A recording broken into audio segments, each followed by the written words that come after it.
Welcome to another recording. This is Spatula of the Ages playing Enchantress in Legacy. The specific variant is called the Witch House.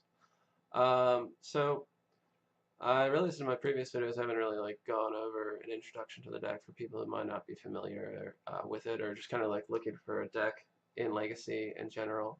So Enchantress has been an archetype for a long time, since really Urza Saga with the printing of Argothian Enchantress. Um, Around 2002, 2003, I was one of the people involved in developing the list for Legacy, adding primarily Elephant Grass and Solitary Confinement as defense cards, and then the printing of Enchantress's Presence and Onslaught really gave the deck viability, because then you had 8 Enchantresses to more reliably get your engine going.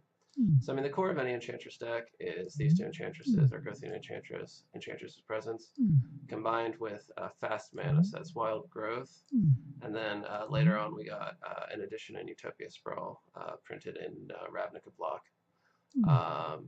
So those 16 cards really are the core of the deck, regardless of which version specifically you're running. So back in 2002, 2003, like I mentioned, the deck kind of revolved around Solitary Confinement. It was sort of your de facto win condition. If you got this card online, there really weren't many decks that could beat you main deck. And even the ones that brought in disenchant effects, you had Sterling Grove in the sideboard, which protected it, and then you also had Replenish for backup. So I mean, that was really the core of the deck, and then whatever your win condition was like a technicality. Back in the day, it was Words of War.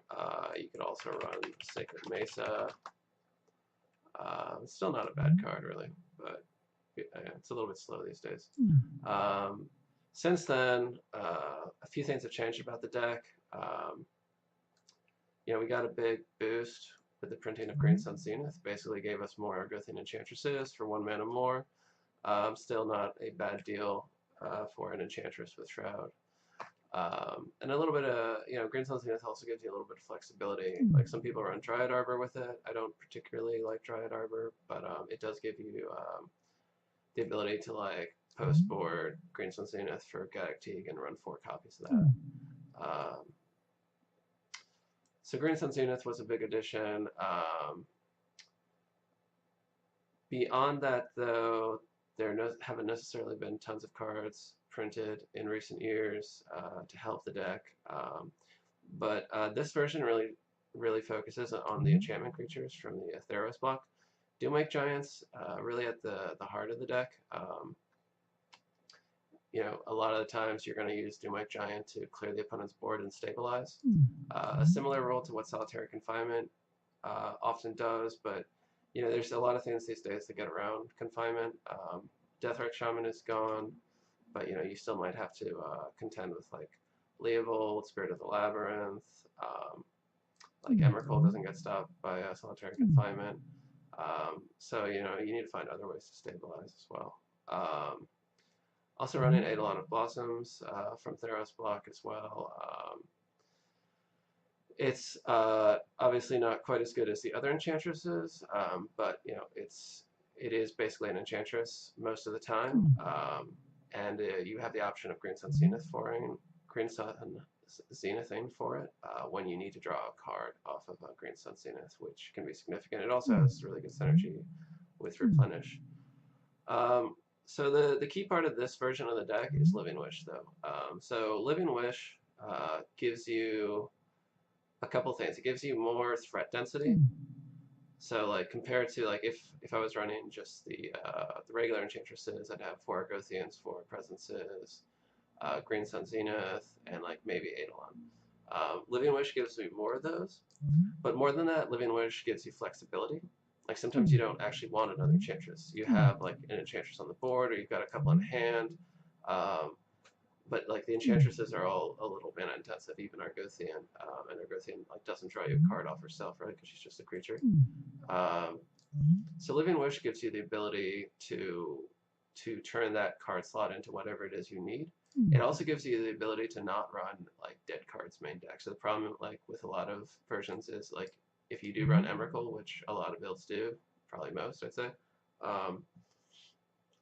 you know, that's a dead card until you've already won. Like the odds of you being able to cast it are really low. Like maybe once in a while it happens that you cast this without your engine online, but it's really rare. So it's not going to get in your way if it's in your sideboard and you can wish for it.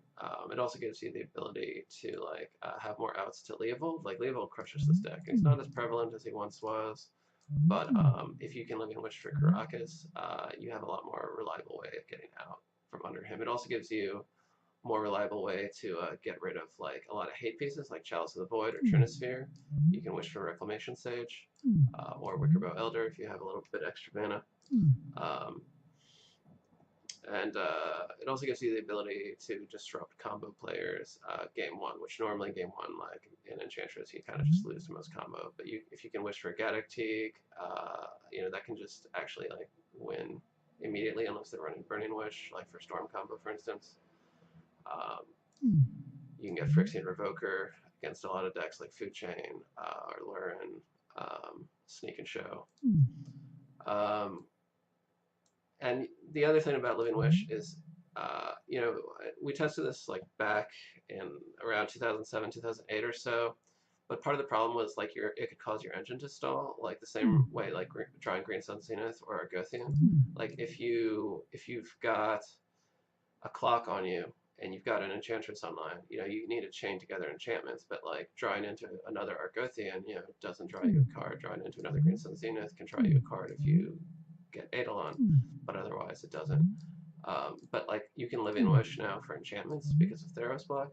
So you know, this could be Leaf Crown Dryad. It's a little bit easier to cast, and like it's okay against Delver. But Aegis of the Gods gives you another out against combo decks. And you can also get your second copy of Doomwake Giant. So that way you have like 5 Doomwake Giants, but you're only running one main deck because it is kind of an expensive card. Yeah, so I mean that's really like the heart of the deck. It's a pretty straightforward plan, really. That said, I'm going to be playing in a league. Let's see what we get. Okay, so being on the play, this is probably a keepable hand. This would be a little bit iffy on the draw because you'd be vulnerable, like a single Stifle would ruin you. But here I can get a forest, put a Utopia Sprawl on it, and Living Wish for either a Bojuka Bog or Caracas if I don't draw another land. It's not an amazing hand, but it does have presence. It has grass if I'm up against like Delver. It has Wish if I'm up against some kind of combo. It's got a little bit of threat density if I'm up against like a grindy deck. So it's not an amazing hand, but it's capable.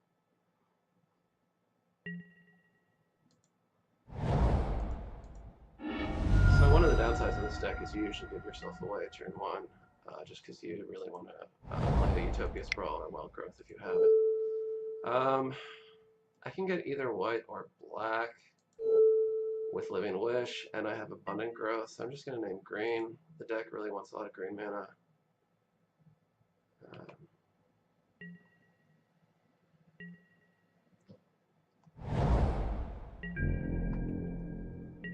St. Meyer, I don't really like that. It could be a Reanimator. Okay, I don't even need a wish for... Well, if he's playing Reanimator, it might be right to Living Wish here anyway for Caracas. Get it online, because he could make me discard Living Wish next turn.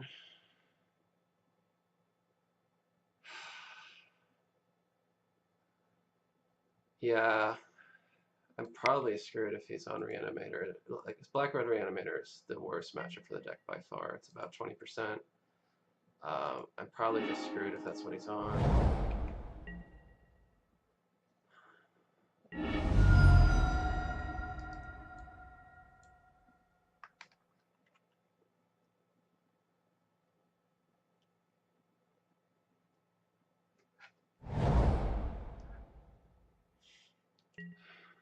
Well, he didn't entomb. That doesn't necessarily... Okay, Underground Sea. Okay, well I like seeing Underground Sea because it means he's not on. Okay. Well, I kept my presence. Grixis Control, I guess. Alright. Well, despite this opening not being great versus Grixis Control, at least it's a good matchup. Okay, so he didn't have the Force of Will, so if he is on Grixis Control, he can't really deal with the resolved presence. So, I think I'm okay here. Things could be going a little better. That's fine, I'll lose that. It's annoying, but here we are. Okay, another hand. Okay, good. I was worried I'd be stuck with my confinement and no way to cast him. At least here I can get going. He missed a land drop. I think I do presence here. He could have an Edict or even like a Liliana. But if he doesn't, I mean, he missed a land drop, so to play Liliana, he'd also have to have that in land. Okay, Days, that's interesting. So I guess this is Grixis Delver with a really slow start. I don't know why else he would be running Days. No, I didn't miss land drop, I'm just kidding.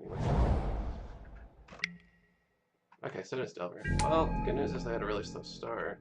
Bad news is, so Team America, well, is this Team America? No, it's Grixis. Okay, that's fine. So,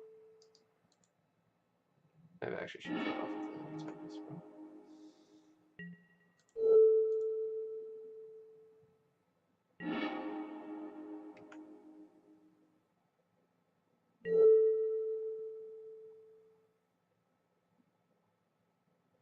So I could name black here in case I draw Doomwink, but I'm more likely to draw a white card. I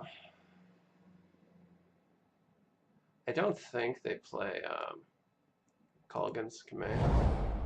If they did, I'd want to hold on to that forest instead of discarding a presence. But I think they just run him to Turok, so better not to give him a chance at card advantage. Yes, I mean the good news here is he's off to a slow start. He did get a blind flip, that's annoying. But I mean this is turn 5, and I'm going to be at 13, so not a blazing start on the part of the Delver player.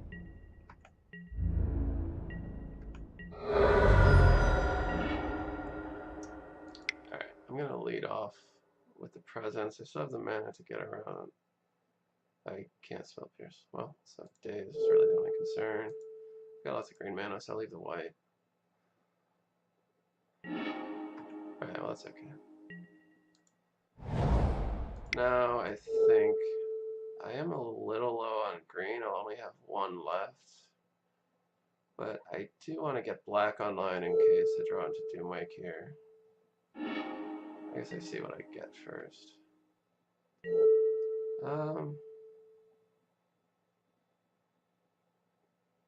Yeah, I think I need black here.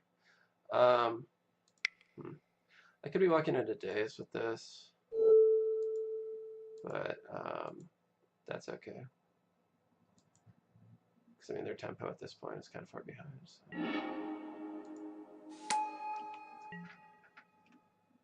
Okay, so I just need to top deck an enchantment. That's bolt. So I mean I'm a couple turns away. He could die next turn if he's got another. Let's see if he's got another bolt. It takes 6. No, I need to have both bolts or drop something else this turn. So I really need to draw an enchantment though. 1, 2, 3, 4, 5, 6, 7, 13 lands left in the deck. So I've got a little over 2/3 chance of drawing an enchantment, I'd say. Or at least even a Green Sunset through Living Wish here would be okay because I could get an enchantment. Eidolon. Okay, there's Eidolon.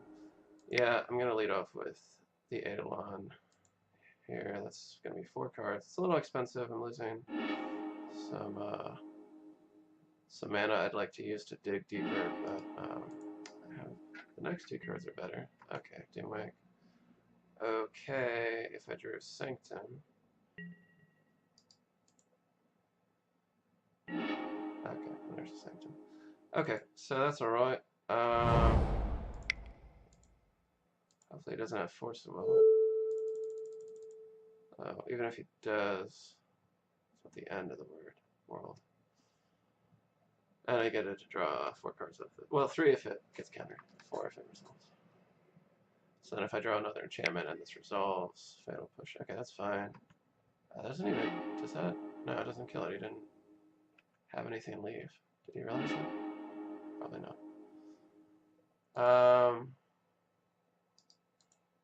Okay, I think we're good here. The Delver dies. Which means we just have to worry about, well, he needs 3 lightning bolts. Yeah, okay, that's over. Okay, so Grixis Delver was a pretty positive matchup before the ban, and they lost, more cards than any other deck did. Now they're, like, I've seen a bunch of different versions of it, like some running like Bitter Blossom and stuff. I mean, none of the versions have been particularly scary. I think you still take out Living Wish if you're on the draw. That's always what I did against Delver decks before, and probably now anyway. Like, he didn't see Living Wish, so maybe he didn't bring in Flusterstorm. But like between Spell Pierce and Daze and Wasteland and stuff, Living Wish is kind of an expensive card against a fast clock.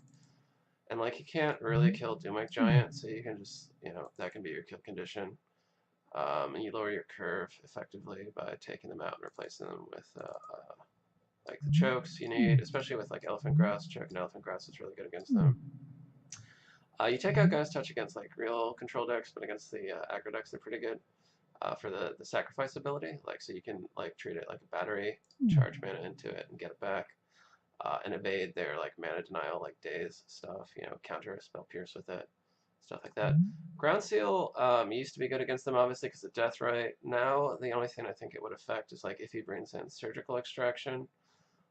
It's still not bad just because of the cantripping. I want my second Solitary Confinement. So I've moved 1 to the board. I was running 2 for a while, but I changed it back to an Elephant Grass and 1 Confinement in the board, which is what I was running before the ban. I thought maybe Confinement would get better after the ban, but I don't know. I'm not sure it is. So you just keep an extra 1 in the board for the fast decks that you need to race. That being the case, I don't think Seal of Primordium like hits anything except maybe Bitter Blossom if he's running it. Some of them run like that artifact creature that's got haste, and I guess it hits that, but like that guy's really not that scary. Like, he's such a slow clock. Like, I guess he gets some more cards, but like their tempo is far more important against you than their card advantage is really. Okay, I think that might be it. Like, Bog, that doesn't do anything. Except maybe shut down Anglers, but no, I think you just want the Confinement, the Doomwave, the Chokes, and the. I mean, your main game plan is like pretty solid against them, so you don't need to change your deck too much.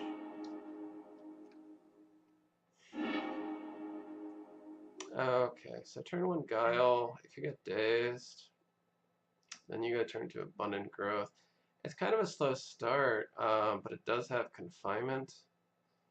So, like, if you need to buy a turn in the mid game, you can, even if your Enchantress gets countered. I think it's not amazing, but it's keepable.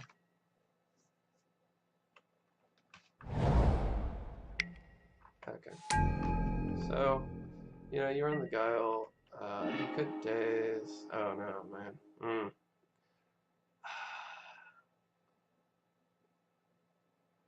So I think you still actually run the Guile here because the growth might be more important.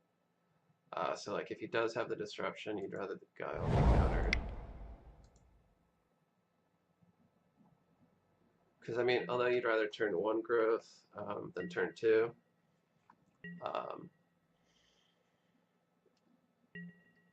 It still sets you up for turn 3. Blind flips. My opponent's always blind flip. Delver, it's frustrating. Okay, so this is a pretty fast start, possibly, like, so against Pyromancer, you really don't want to walk into Daze here. Like, if they don't Daze, Pyromancer's not as fast. So I think I can afford to play this turn slow, and the next turn I need to be pretty explosive. I don't need my land drop here. I guess Abundant Growth. I can't afford Banishing Light right now, but next turn it'll be good. So Wild Growth.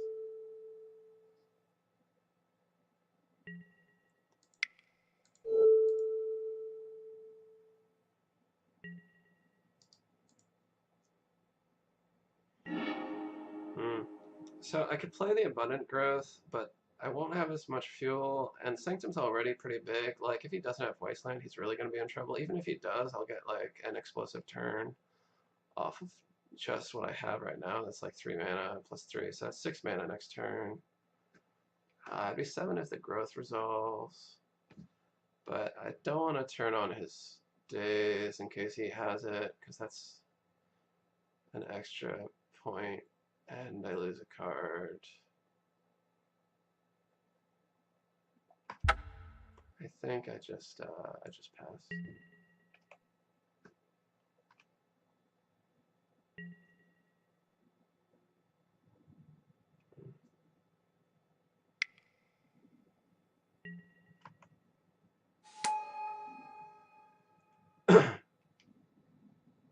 So grass would be like the first thing I want to see. Like if I get grass somewhere in the top 3, I don't need to go into confinement, because confinement's going to be a little bit vulnerable to spell pierce and stuff. And days, you know, which, okay, so I mean now he's seen a bunch of cards, so you can assume he's got like something, whether it's Force of Will or days or spell pierce. He's going to hit me for 5, I'll be at 12. I'm not dead next turn unless, well, we had 12 and then 7. Oh, okay, I'm dead next turn if he's got... Well, the Spell Pierce is gone. So, you know, it comes down to whether, like, he's got Daze and Force of Will in hand. And if I've got Grass on top, really hope I do. No Grass. Well, I don't need the fetch land. I might not even be able to afford the life point. And Green Sun Zenith is slow. It does shuffle. Banishing Light. I mean, I could. Banishing Light doesn't do anything here. He's got too many threats. I need a bigger answer than that.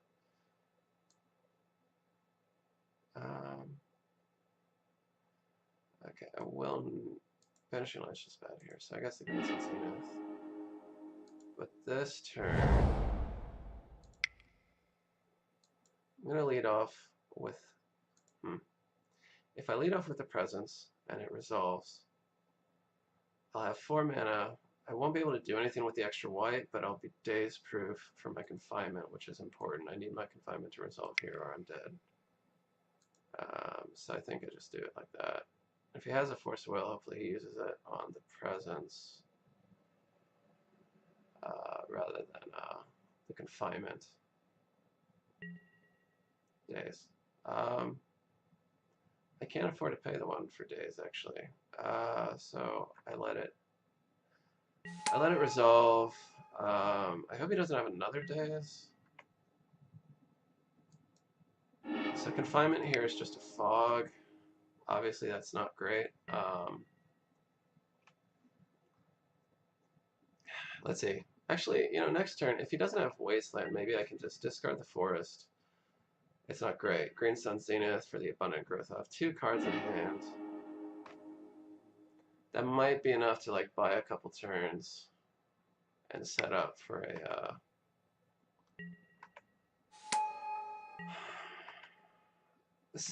like another confinement, a replenish, or like some grasses and a choke. So I think I do that. I will get to see the top cards with Guile before. Oh, he's got a Wasteland, so that's not really gonna work. Maybe I still buy a single turn with it. Well, let's see what's on top with Guile. If he didn't have the Wasteland, that might have been an okay position. So confinement on the bottom, Guile first. What have we got? Nothing. Great, another Zenith. Let's see. 4, 10, 12. So that's lethal on the face of it. If I Green Sun Zenith and he doesn't have a bolt, I can chump block. That's not great. I think you Green Sun Zenith, try to shuffle and hope you have like a replenish.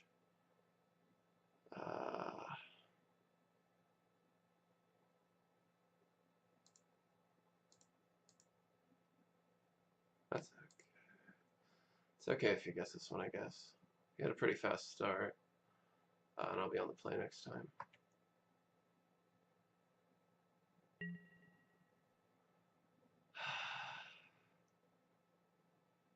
Then I'm dead to bolt, but it does give me a turn. But then I'm back to no enchantresses. So I think I discard here. Hope that this Zenith resolves. If he has Spell Pierce, I'm in trouble.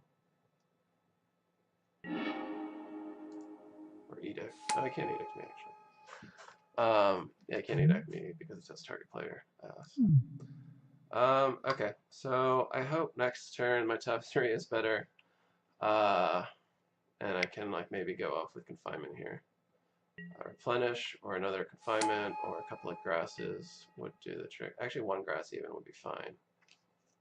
Especially, you know, if he had disruption, he would have done something to stop the Argothian, but he doesn't.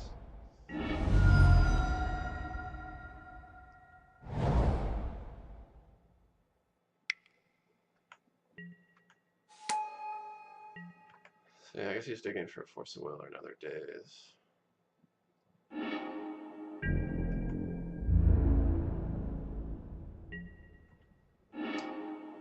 Okay. Let's hope my top 3 are good.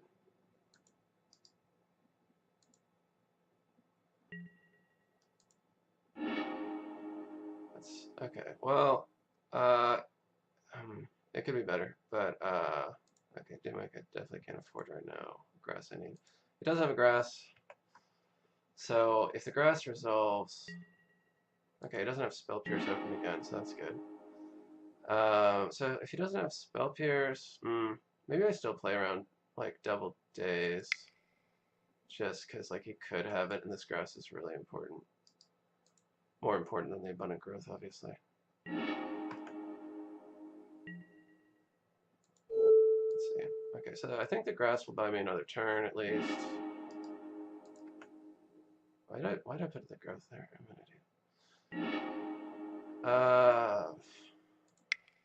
That's fine. It's okay if this gets dazed. I'd rather it didn't, but okay, another confinement. I really should have spread the growth. That was the abundant growth, I mean. That was stuff. Well, okay, so like if he has lightning bolt, he attacks. That's still only 9 damage.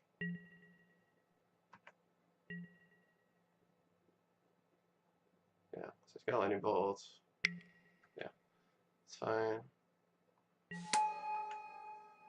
I'd like to draw a choke here. I mean, it's not a bad land, so maybe that wouldn't be the perfect card, actually.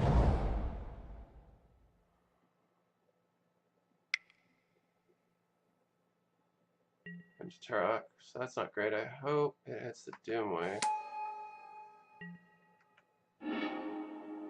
Okay. Rather it didn't hit the confinement. A replenish would be really good now.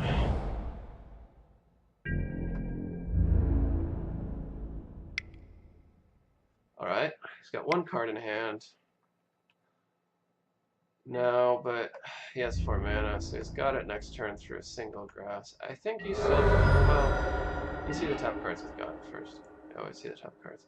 Like, so if I got another grass, that's an out, and I still pay the upkeep. I don't, but I can hit, I can use Banishing Light, okay. And then I can't, then I'll be 1, I can't afford a fetch land. Because like, then he'd attack with Pyromancer. There'd be no point in chump blocking because Bolt would kill me either way. So, yeah, I need the Banishing Light to resolve.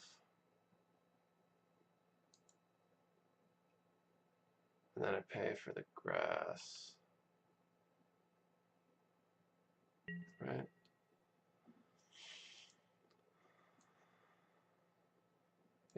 Yeah, I'll have to pay for the grass either way. And then I need this to resolve. Target fire.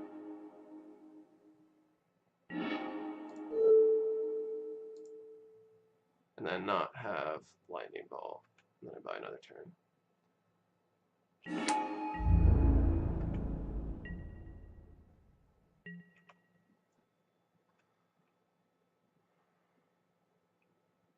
So I mean, if he's got lightning bolt, I'm just dead here. So.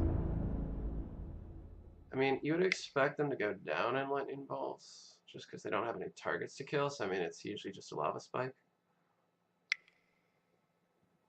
Okay, he does want to keep mana open though, so that's not a good sign. He could have it.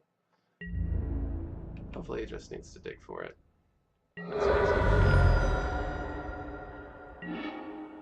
Okay.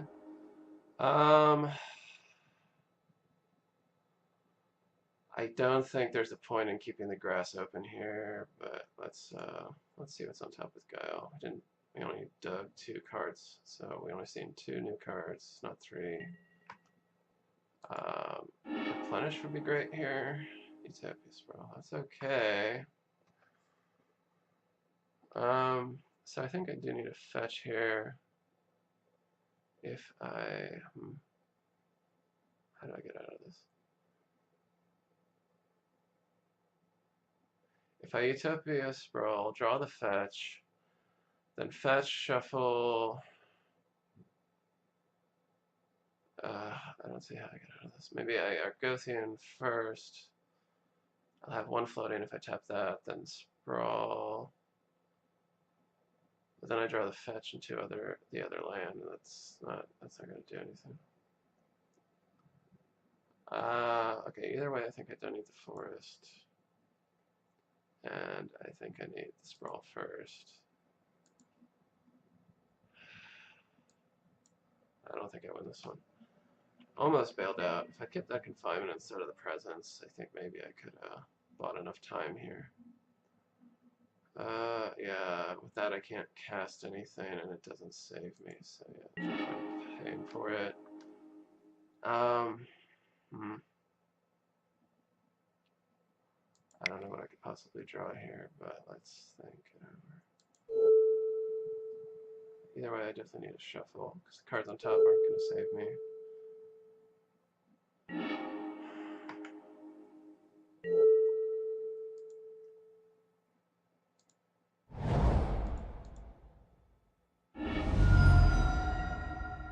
Wasteland doesn't matter, I think, at this point. Well, maybe it does. It's not like I need the...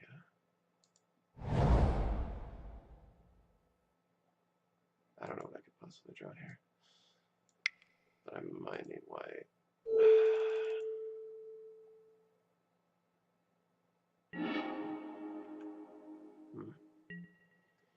Maybe if I'd kept the green, maybe I could have drawn into something. Maybe Guy's Touch was letting me out into like an insane sequence of cards, but I doubt it.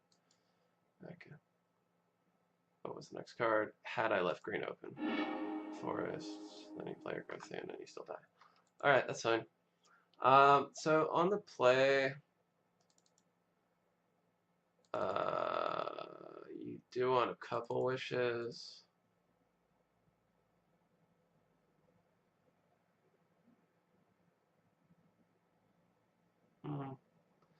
Do you against this build? Maybe you still don't. Live and Wish have helped me in any way there. If I was playing Spore Frog, it would, but not. I guess I can get Aegis. There's gonna be times when Aegis is better than Doomwake or Argothian. So maybe 2. I didn't see any, he never surgicaled me, but that doesn't mean he didn't have it.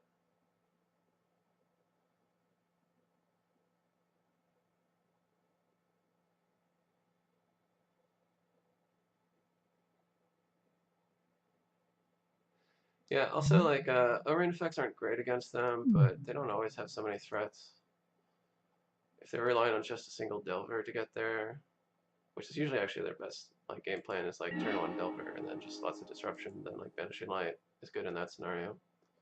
Alright, I got to turn to GSC. I could also turn to Gaia's Touch, but he is running him to Turok, so I think you can't play around days too much.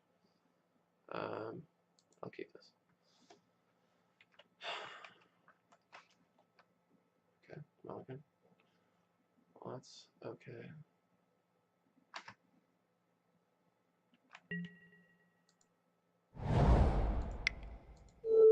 So I think I do have to name green here.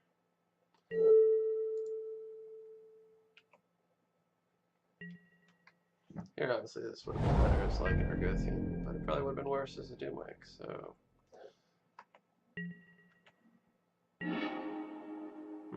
I don't think it's running Stifle, so I guess I run this out. I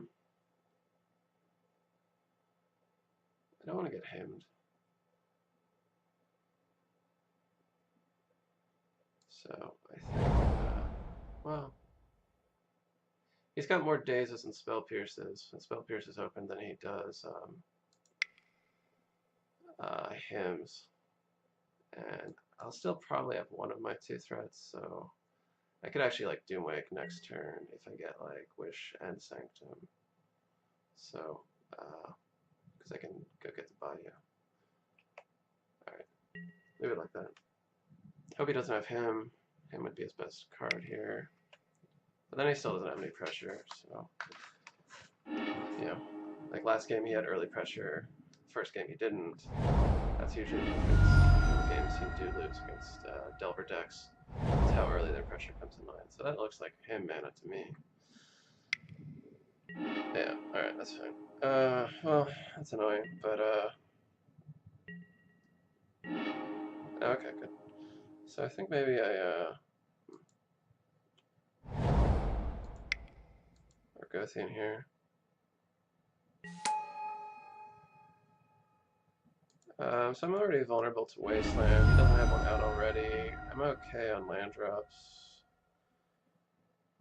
So do I get Aegis of the Gods? Then he can't Edict me, which he probably has. So I think I do.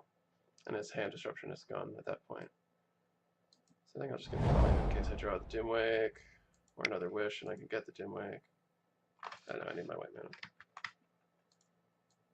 Okay. So I'll live in Wish, get Aegis, draw a card. And be Edict proof. And have a guy on the board in case I need it.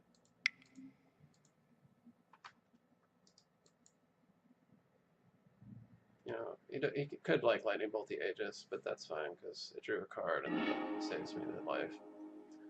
I'm actually not unhappy to see the Ground Seal here, even though like I'm not sure he has Surgicals, just because like so the main reason, well not the main reason, but a big reason you run it is the cantripping ability. So like with an Enchantress in play, that's up 2 cards, which is important because I'm at top deck mode otherwise. So starting to actually accrue card advantage is good. Okay, Brainstorm. I mean that's good. So, you want him to like be cantripping at this point with no threat on the board. So like yeah, I don't even know what he's got in hand, but nothing impressive, I'd wager. I have green mana in hand, so I might draw white thing, so I'll leave the Caracas open. Could actually attack with Aegis, put some damage in there. Wow, he's just gonna scoop like that. I guess his hand was really bad. He did mulligan, but could have mulliganed again. What was I gonna draw? More lands, another Enchantress. And the next turn, another Enchantress. Really dead to Marsh Casualties over here. Well, I can't Marsh Casualties me because of Aegis. Anyway, he scooped despite, he actually could have pulled that out because like my draws were like no enchantments. When was I going to draw another one after that? No? Okay, so it took a while to actually draw an enchantment, so could have pulled it out, but he didn't want to stick around.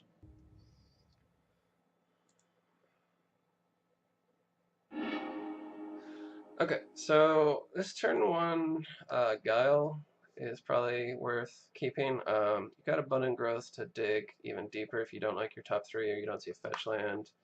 No actual Enchantress. I do have a Replenish in case of any disruption, and I've got a Grass to buy time against whatever it is. Combo's not great, but combo's usually not great.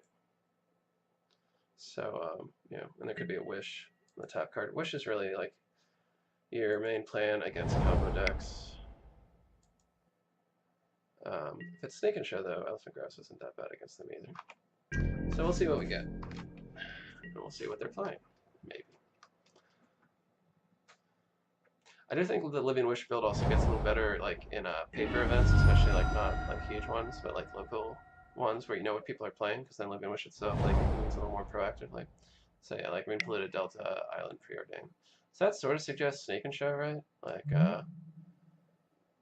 it could be Omnitel, that'd be worse because Elephant Grass doesn't really do anything to them. But it does kind of seem like Snake and Show, and it's a really popular deck right now. So I think for now I'm going to assume that.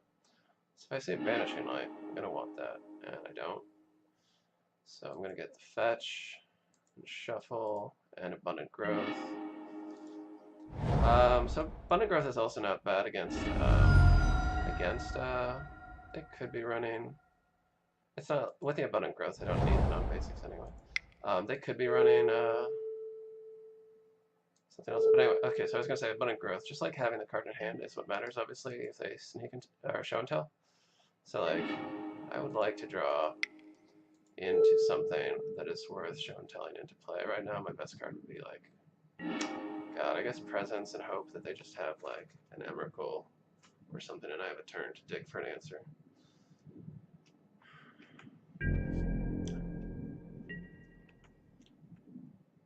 If they like have Omniscience now, I'm just dead, obviously.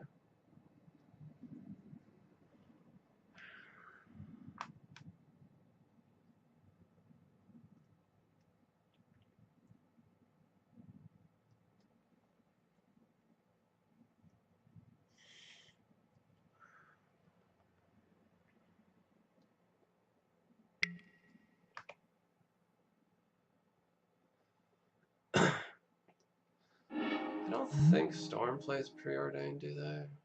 Maybe they do. Actually, I think they do.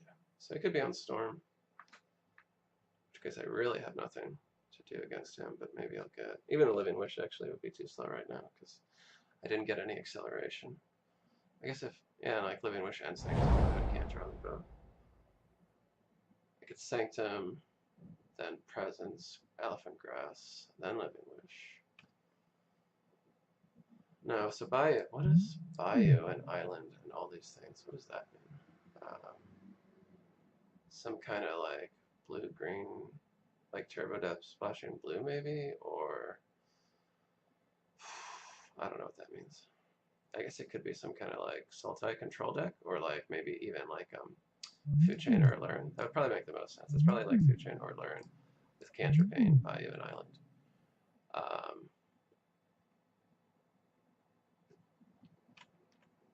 I haven't seen a creature yet, so it's hard to say.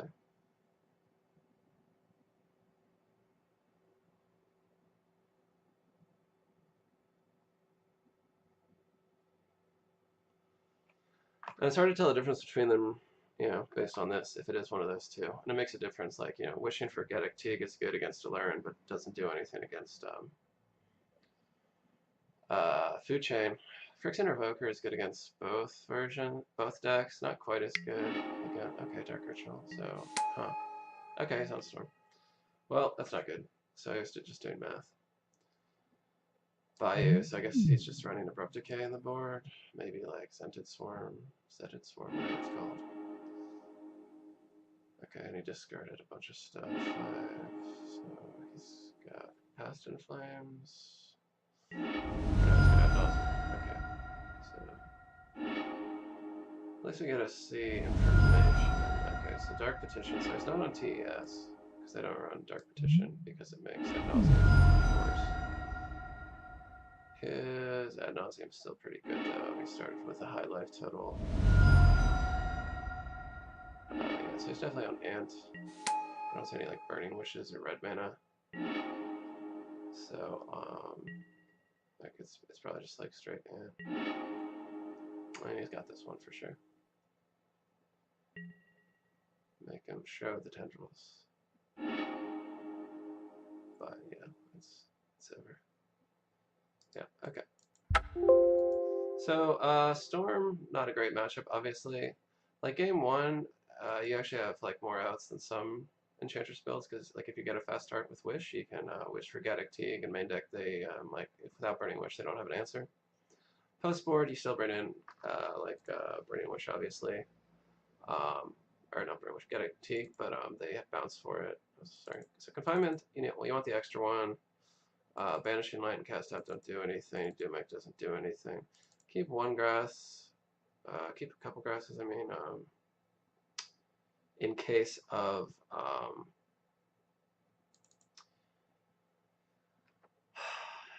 in case they do go empty the Warrens, which is rarer in Ant than it is in TES. Let's see. So, Living Wish, when you're sideboarding with Living Wish as the control role, which you do against combo decks, you want to keep in mind that you want your first two Living Wishes to be active. Like your third one, like it doesn't matter as much, but you want two valid targets. Like, so my first target is going to be Friction Revoker. After that, Bajoka Bog is probably okay against Ant. It's not good against TES, but like Ant relies more on a Threshold with Cabal Ritual and also like Spell Mastery, and they rely more on Past in the Flames. They didn't in that hand, but like a lot of the time they do.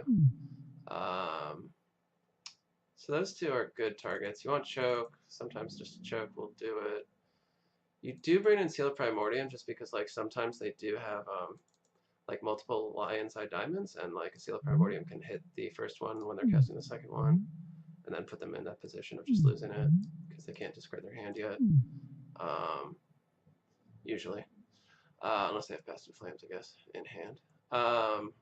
So like Aegis Gods comes in because it's good against them, and you already have two valid Wish targets. Wickerbow Elder, like, it could matter against like the same Lion's Eye Diamond situation. Obviously it's really slow, so like it's gonna be more for like if you already have a hate piece online that's slowing them down.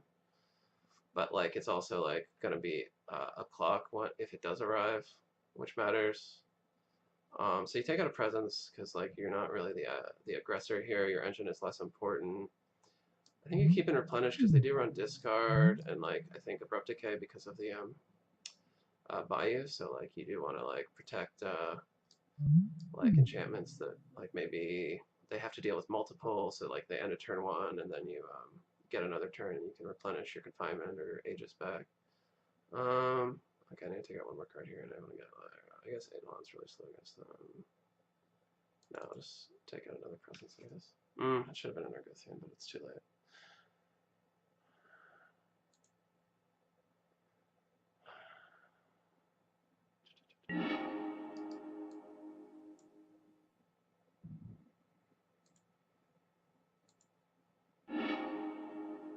Okay, so I have a turn. Wait, no, I don't have a turn two. I thought that was Wild Growth for a second. This hand's too slow, I think. I can turn three, like, Living Wish or Greens and Zenith. They get 2 turns.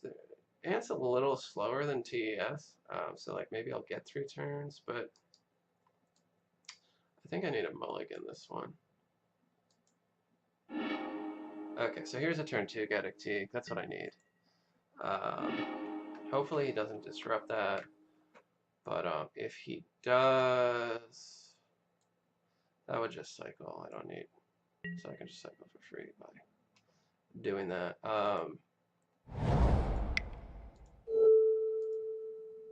If he does have disruption, I'll play an Argothian and hope to like draw something. Actually, then maybe I did want the guy's touch, but no, it would have just cycled. So if he has a discard spell here, it's going to be annoying. Even if he doesn't, I need to like, he's going to have bounce or abrupt decay for the Gaddock Teague, so it's not like it's a permanent answer, but it will probably slow him down. Probably. Unless he has a really good hand. It'd be nice to just top deck a choke here, actually. That'd be just good. shut that down. No, okay. Do I need to save the fetch? I guess I save the fetch. It could come up.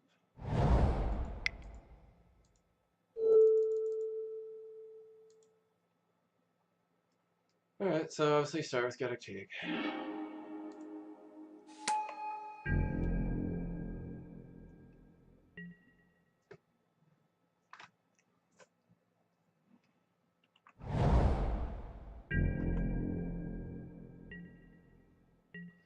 I don't like that he's leaving his mana open. He's probably just gonna like end a turn.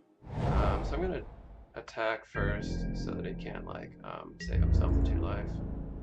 Because then well, if it's bounce, I'd play him again. If it's abrupt decay, it doesn't matter, I suppose. Okay, either way, here I just play double Argothian, get a Savannah so I can cast the Confinement next turn. If I get another turn, I have a Confinement online and I should be okay, but you know, I may not get another turn. But you know, that's what happens when you play against Storm.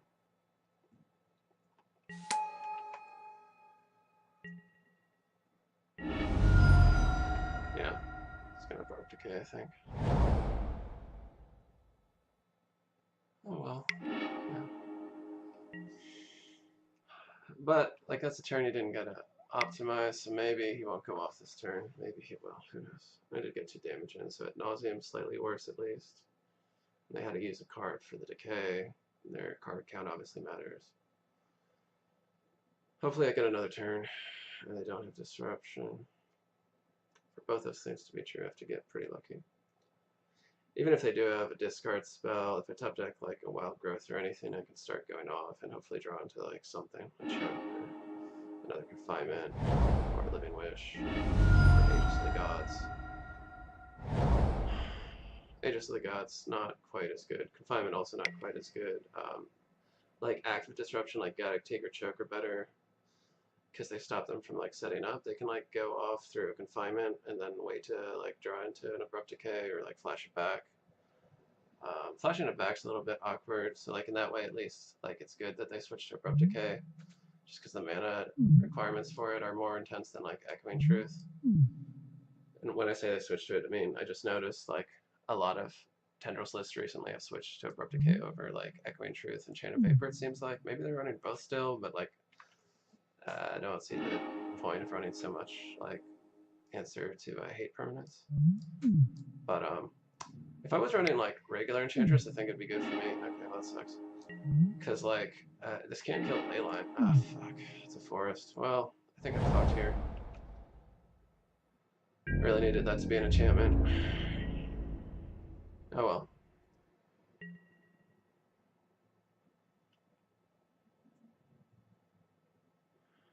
Really needed that to be an enchantment or a hate piece or Living Wish or anything. Not a forest, not a land. Yeah, I mean I don't see how they'd have to have a really shitty hand after all that brainstorming to not have it here. Maybe they're just missing a tutor or something, or sometimes they sideboard badly and they're like they don't side out like discard. They side out like I don't even know what they side out. Maybe like cantrips or something, or I don't know why they would side out mana. But like to bring in abrupt decay, like sometimes they just don't like.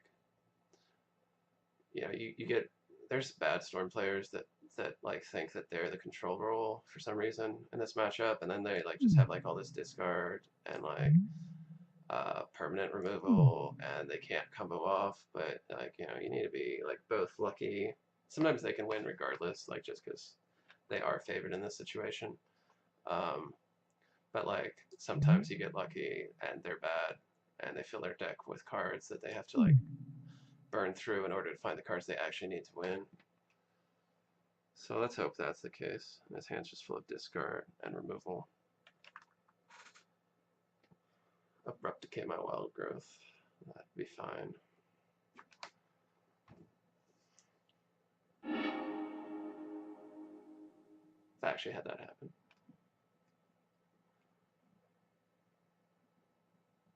But more than likely he just has it. Even if he doesn't, I still need a top deck and enchantment. 5. 5's a 15. Lands left. And now he's got it. Okay. Probably. Could have nauseam and like whiff. That's another out. Just because like their so TS just like has a better deck for ad nauseam itself. With just a few cards in hand, he kind of probably does need ad nauseam.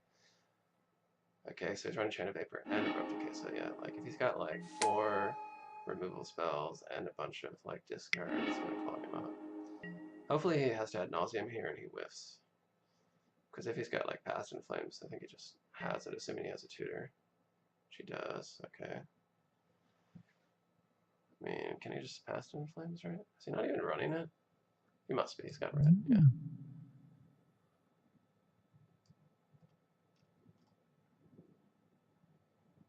So I mean, I guess, yeah, you know, he's got it unless he fucks up. Past in Flames looks good right now. Double Dark Ritual.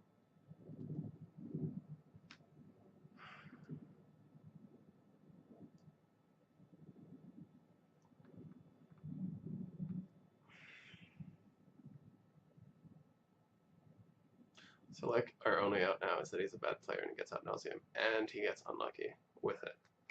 So that's not likely, is it?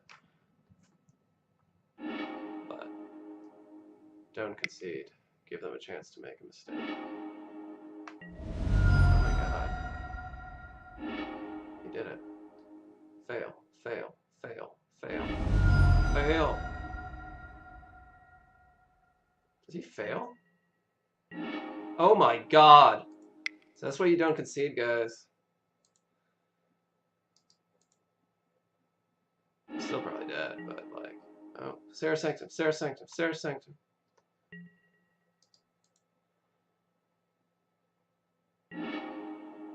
No.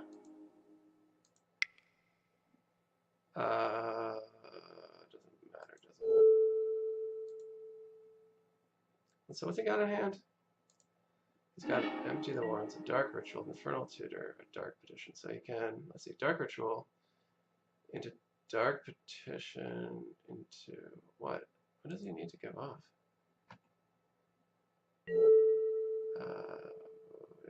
Maybe white? No, I don't need white. Okay, whatever. Alright, that's fine. Man. I could win this, even though I shouldn't. I mean, I can't, like, some things that are just shut out now, right? Are there? Not I mean, he can still fetch. Still has 1 life to work with. There's no Gataxian Probe to be out of the picture. Man, I can't believe he was so greedy. All he needed was Past in Flames. Past in Flames the Dark Rituals. Infernal Tutor again. Get the Tendrils, man. You got it. That's all it takes. Don't need to do, like, 30 life loss. You just need 20. Greed. Greed can lose you games. Might not even lose in this one. I don't know. Let's see. Like, what can he do here? Dark Ritual, yeah. So Dark Rituals. So see, Druid Swamp, so I even know what card he draw. So he got a Dark Petition for. What is he gonna Dark Petition for? Dark Petition. He has 3 mana back. Now he Passes in Flames. He could still go off, right? He's got 3 Dark Rituals in the graveyard. That's pretty good. How do you get? Oh, he got. No, wait. How do you get Lands Dynamic? Did he? He didn't reveal that, and he also drew. I'm confused. How did he draw that? Oh no, he got it with. Okay, he got it with Dark Petition. Is that smart? I guess he can Pass in Flames from. No, he doesn't have Pass in Flames. What the hell is he doing? Okay, now he does it. Okay. Or Pass in Flames. Does he have the spell count though? Got all the Dark Rituals. I guess he can use 1 blue for a Ponder. He might still have it, despite his terrible misplay. Watch what happens. Yeah, it is. It's a bad matchup, you know. You gotta get a good hand, and they gotta misplay. Yeah, you got a lot of Dark Rituals. Yeah, you can just, don't even need to do that, right? You just... Well, we almost got this one due to terrible misplay, but, you know. Did he like side out tendrils? Why did he, why did he play this way? Right? You gotta wonder. Yeah, okay, so I guess it anyway. Oh well.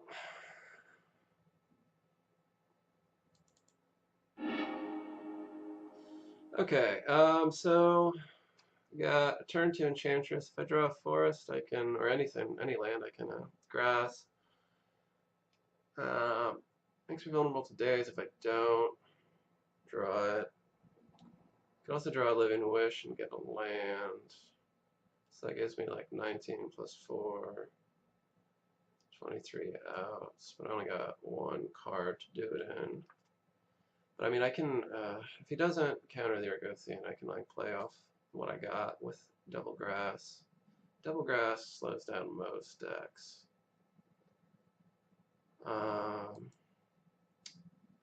Unless he's like on a grindy deck. It's not a great hand. Like I really want to draw that land. Or I guess a wish would be okay, not ideal. You know, unless he's on something that's really vulnerable to Karakas or Bog, in which case, okay. So mulligan, high mulligan, kind of suggests, like most often that's like one of the X-Stompy decks, like running a Chalice. Like they have to mulligan a lot just because like they don't have any card draw and they want an explosive start. But you know, it could be anything, of course. Planes go. What's that name? Death and Texas. One assumes. Okay, land. That's good. So yeah, get the ball rolling. No reason to hold back. Got another grass for when I actually need to slow them down. Is he gonna force a will that? So that's miracles, I guess. I thought about it, or maybe he was just contemplating life. I don't know. It's an interesting play. I've never seen that one before. It's kind of cool. I don't like the forest I'm running. These are just the ones that came with it, and it's hard to actually like get enough copies of the one that I actually want to switch to. Just because, you know, not that many sellers seem to actually carry just basics. Alright, so I'm going to let the grass die, obviously. Play the presence, hope to draw land. Depending on what I draw, of course, but yeah. Okay, so that is, you know, one assumes that this is Death and Taxes based on this opener. It's not a bad, like considering they mulligan, they've got port, pretty good against my hand. So not the worst thing for them, although obviously they don't have any pressure, no vial. Alright. Bad thing about playing online, like in paper, you almost always get one free payment off of grass just because they'll like upkeep port before you get, you know, to the grass, so you, you know, get that free mana basically. But here, you know, the trigger happens automatically to remind them. Unless they're a really bad player, which they're not. Alright. Gonna lose my Wild Grove, Forest. One assumes. Which means I might need to just play the grass depending on what I draw.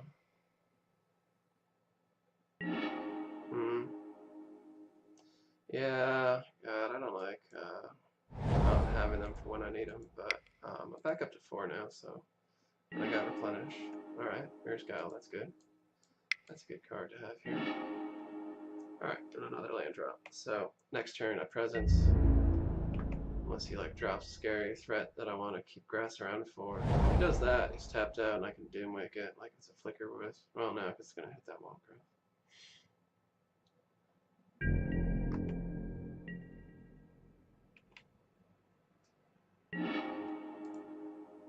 Always put the Guile out there first. Kind of like Seal Primordium in case he draws equipment or Vial, or even if he's running Spirit of the Labyrinth. Although I've been noticing, I haven't seen that card in a while. I don't know if like they all just stopped running it. Got another grass, that's also good, so I don't really want to shuffle that. I want both those cards. Both are good against Death and Taxes. I don't need this grass. Got another one on the way. They don't have any pressure, so I'm going to lose the Wild Growth. I still play the Presence. And I pass. That's okay, because then I've got 2 online. And that's when the engine gets rolling. You know, two Enchantresses online is really good to get started. That said, like I've seen some people when they're like playing the deck, like newer people, like they overemphasize trying to get the second one online. But like you also got to think about tempo and like making sure you hit your land drops. So sometimes you play these like cheap enchantments first just to like cycle through the deck. You really don't want to miss land drops. You might also want to like dig for a grass to like buy tempo, buy time. Very important.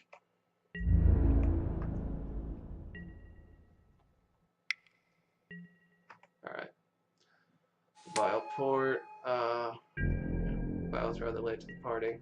Don't even need to seal it immediately because like on one it's only gonna put in a mom. I don't really care about mom, especially because I got Doom Make in hand.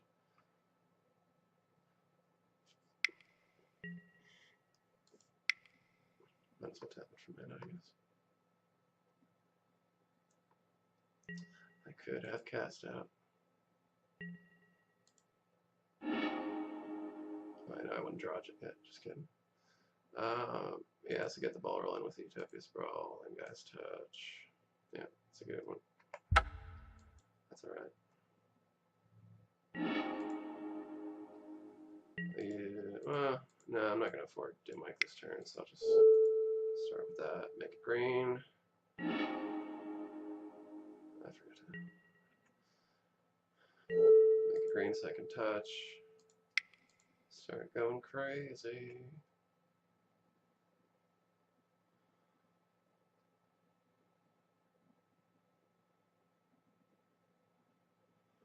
Maybe they're contemplating just conceding, I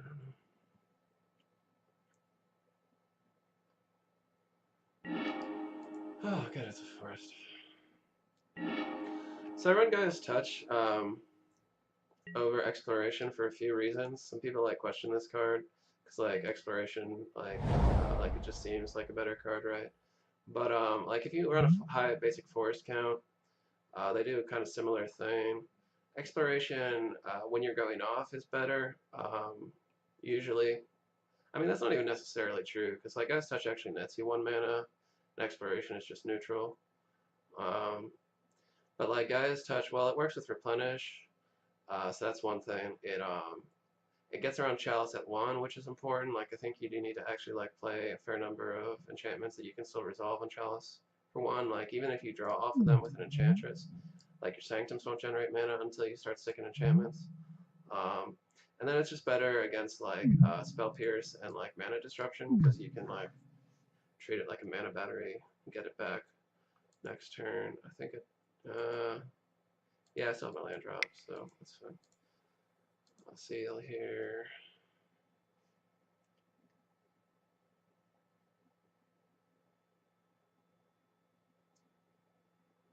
Yeah, okay, I'm just gonna get this game. Fair enough. So on the draw against Death and Taxes, I also board out Living Wish. Like I tend to actually just board them out for both matchups because like they might like Thalia, Flicker Wisp, Rishadan Port, Wasteland. It's a lot of mana disruption. Some of which is really good against you. Wasteland less so, but it's still like a lot. So like Living Wish is kind of expensive. It's also like you replace it with this sort of like bad Maverick setup where you bring in like things that disrupt their like artifacts and enchantments. And like the extra Doom Wake obviously you want. And on the draw you probably want the confinement. Groundsfield doesn't do anything to them. They don't have counters, so like you don't need as much like Enchantress redundancy because like you just need to resolve one, and it's like not that like I still have what like 11 Enchantresses. That's like plenty to have one in hand. Like they can't counter them. Like they can destroy them with Council's Judgment, and that's it. Let's see. So like one Wild Growth I take out for Caracas just so you're like a little less vulnerable to Flicker Wisp and Port. Makes you slightly more vulnerable, I guess, to Wasteland, but like this also gets rid of Thalia, which is annoying. Like, you know, until they Wastelanded anyway. But it's good to have a backup. Let's see. obviously you want Cast Out and Banishing Light. They're not like perfect. If they got a Mom out, it's really not good, but like, you know, that's really the only time Mom really matters that much. Guy's Touch is good against them. I could bring out another Enchantress. I could bring out, no, I need the Abundant Growth, because I've got more like mana requirements now with both Doomwakes in there. I could bring out another Enchantress. I still have 4, 6, 7, 8, 9, 10. I'd have 9. I don't want it to be Grandson Zenith, because like I want that to get Reclamation Sage when it needs to. Argothian gets around Dahlia, but like what's my enchantment count? 15, 16, 17, 18, 19, 20, 21, 22, 23, 24, 25, 26, 27, 28, 29. So I'd have 28 enchantments. That's okay. It's not great, but I guess it's going to be presence because it's pretty weak to Thalia, especially on the draw. Probably like switch out the second confinement back for the other presence. When I'm on the play again, if we go to game 3, submit. All right.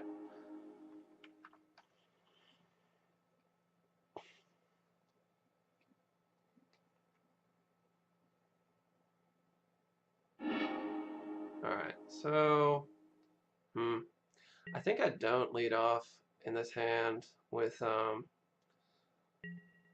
Wild Growth, because like then if he plays Port, it's down. But if I play Heath, he can't even port it. You know, so. And I can still get my turn 2 Enchantress, untap turn 3, like with Wild Growth and Seal Primordium, no matter what he does. Fetch lands for that reason are pretty good to start off with in this matchup, because they're port proof. Don't press 6 on their turn, they could wasteland you though. Because Magic Online, man. Okay, Cavern. He can still have port though, so yeah.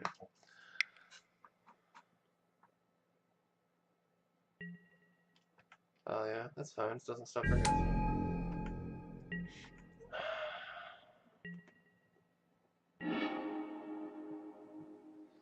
So like, I could play another fetch, but at this point I'm not directly playing around port as much. But I kind of want to hold on to the forest in case I draw a guy's touch. Like, you'd like to have a forest in hand when you draw a guy's touch, you know, for obvious reasons, I think. I'm gonna, if I don't draw one next turn though, I think I do want to have a lead with the forest, because I want to, in case I do need white or black mana and I don't draw a Utopia Sprawl or an Abundant Growth, I'll hold on to my last fetch. But this is an okay start. I got an Enchantress online. It's not really like a portable or flickers. And he didn't get a Bile early. Okay, he's got poured, but it's like he's trading 2 mana for one of mine. It's like okay, because it's still like, he's still the aggressor here. Yeah, so I mean, I think he still doesn't have pressure. And like, even though he's gonna port probably my Wild Growth land, that's okay. Like, it puts him in a position where he kind of needs to do that, or I'm gonna have a big turn. And it starts, my Serra Sanctum can start generating mana.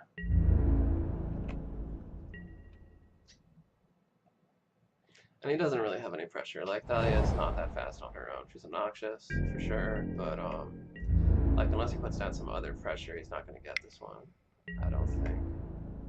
Like, it's hard to imagine.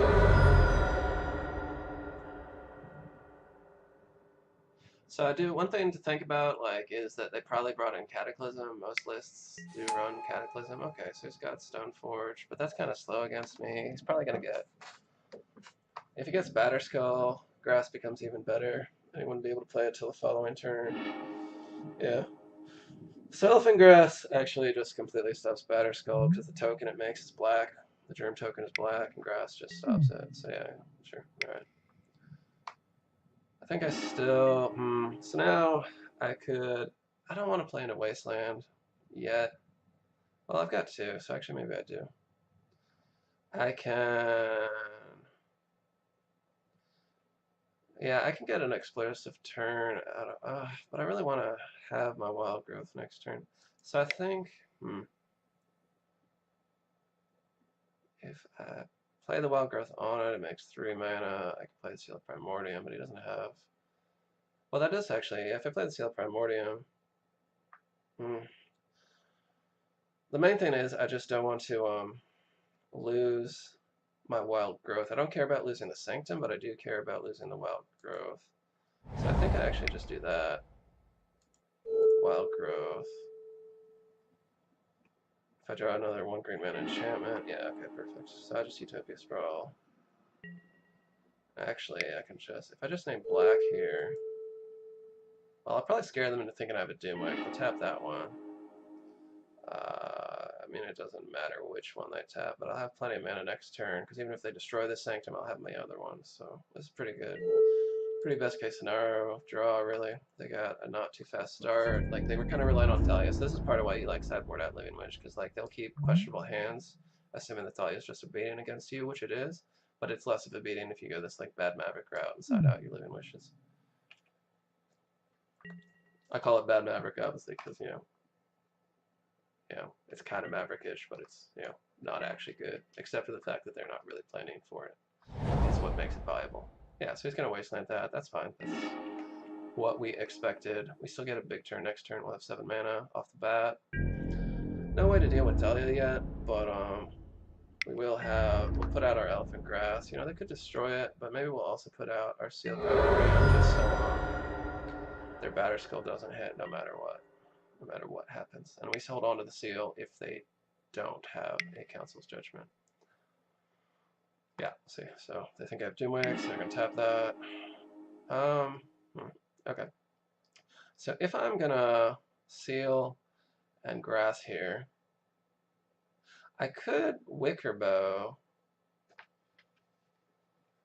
I could Wicker Bow. He can't, like, he's holding on mana. He basically wouldn't be able to end a turn, and he's just stuck on this, like, low pressure, and Wicker Bow can actually just kill Talia. I doubt he has Swords to Plowshares. So that's actually pretty good, although it doesn't draw me any extra cards, but that's not really as important in this matchup. It's not about, like, card advantage here. It's about, like, tempo and their mana taxing. Like, if you lose, you often lose with, like, a full grip or close to full grip against them. Like, that's not, like, card advantage isn't that important in this matchup at all. So I could lead with the Sanctum or get a Bayou. I would want to have black in case I draw Doomwake, but, like, if he has a Wasteland, maybe it's actually more important to get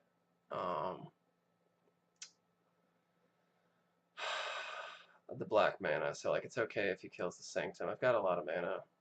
And it's not like I don't have Emrakul anymore, right? So, actually I'll hold off on that, because it'll generate mana in a second. I'll lead with the Elephant Grass.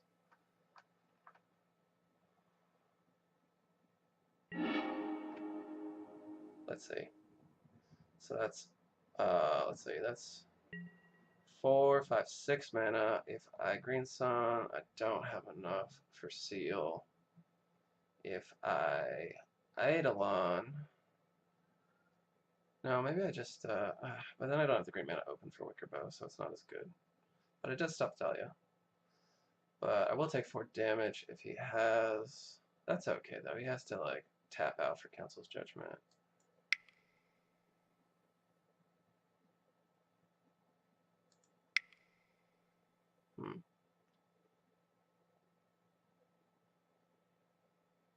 It would be actually better to Green Sun Zenith for the Wicker Bow here, but we're not in that situation.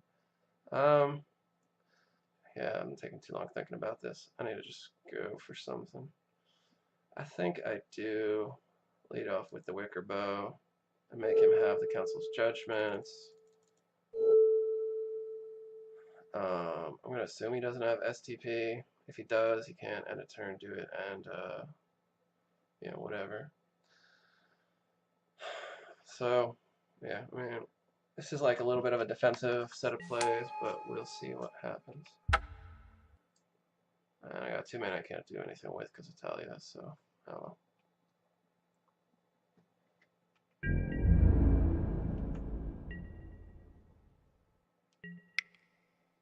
of course.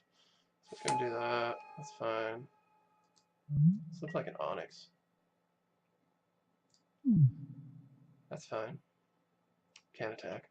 Unless they got Council's Judgment. Either way, Thalia can't attack. And neither can Stoneforge, which, you know, the 1 life, obviously not a big deal, but, you know, having a blocker of any kind means, like, they can't get in there with the whole team, which is, like, a lot of how you lose, like, game 1s against them, because you don't have any blockers, right? Like, except Dimwake and, like, Witch targets. But, like, normally, I mean. Alright, so he's going to name Wickerbow. That's fine, because I can next turn seal, kill his Revoker, and still kill his... Well, I don't even need to kill his Batterskull, actually. Well, maybe I do, because, no, I'd rather save it for, like, if he's got a Canonist, or, he's got a Vial, even, or Sword of Fire Knives. Those are all scarier than Batterskull with Elephant Grass around. Okay, so I think we've established he won't misplay Grass, but I think I need, since he didn't have a Wasteland for the Sanctum, I think I actually do need to,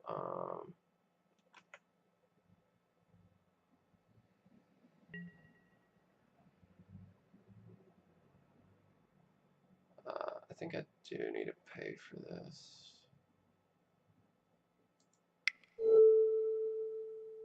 Yeah, it's fine. It's still costing him more than it's costing me. He's not gonna, okay. Is he gonna do it during my draw step? I mean, I guess he could. It doesn't really matter. It's just that they usually do it during the upkeep. Yeah, so whatever. Okay. Oh yeah, right. Oh, that's fine. I think I'd rather,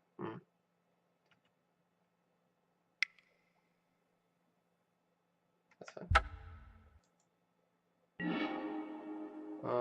Yeah, so I'll hold on to that, because, fetch enemy. What I want here is, I've got 5 mana, so I can Greenstone Zenith and seal. I do need, no, I don't need a seal. I'll Greenstone Zenith for a, Reclamation Sage. And then I got another blocker, should I need it.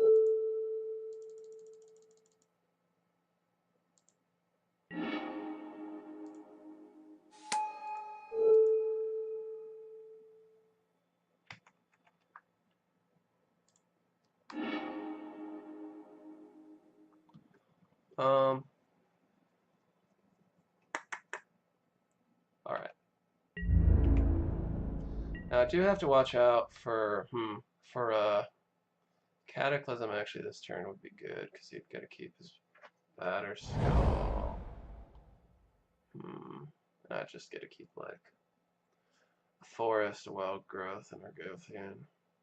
Wouldn't be great. I'd have another land in hand. Yeah, Cataclysm would be rough right now. So I need to think about that.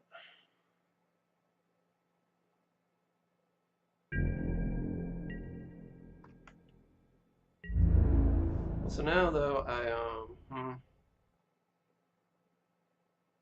now I can... Now if he passes, I'll pay upkeep with Sanctum. Whatever green source he taps with Port, I use that for Elder, destroy the Batterskull. I still have Seal of Primordium if he draws Canonist or something actually scary. I could actually start attacking with Wickerbow. Well, maybe not. Still need to deal with Dahlia.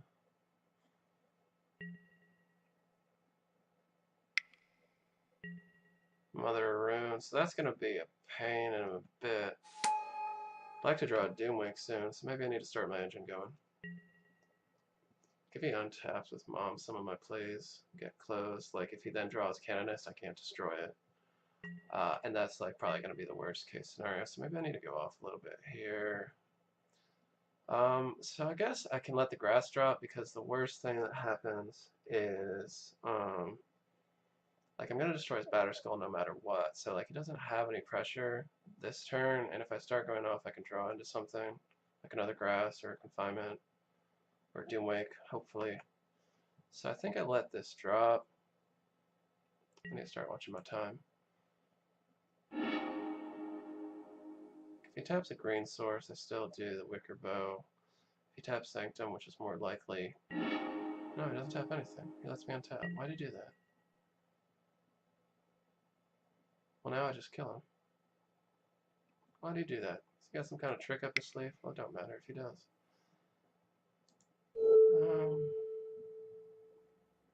Yeah.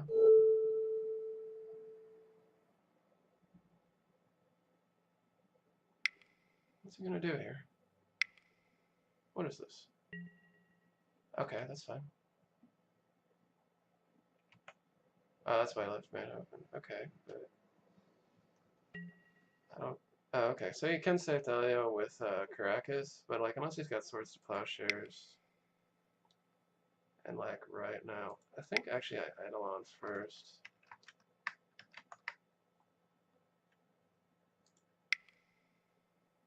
So that I draw an extra card off of the Doomwake.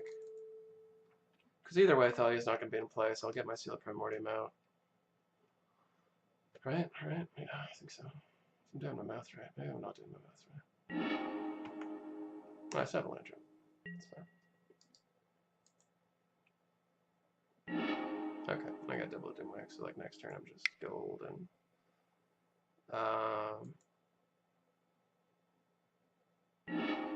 So like even if he Cataclysms here, like I actually will save like Wickerbow and Doomwake and like a land, and I'll still have like a lot of pressure he's got to like deal with. Yeah, okay. Okay, so 2-1 start. I've won all the die rolls. That's cool. So this has a turn 3 Doomwake and not much else. I guess it has Seal. So like, The thing is, like, because the Living Wish version has so much threat density, I've got like 4 Presents, 3 Argothians, 3 GSC, 1 Eidolon, and 4 Wishes to draw into, plus like Miri's Guile, cantrips. Like Replenish is relevant because like he has to answer Doomwake probably, unless he's playing combo, in which case I'm kind of just screwed. Unless he's something that's like disrupted by Seal. It's not a great hand, and like against some decks it's a really bad hand. Against some decks it's really good actually. Like a turn 3 Doomwake can just be like, some decks just can't deal with that, especially if they're on the draw. Let's hope I'm against Elves, man. Or Infect. Oh no, Infect has counters. But either way, let's lead off with White, just because like if they have Chalice, well if they have Chalice I kill it, but I don't need to kill it if it doesn't bother me that much.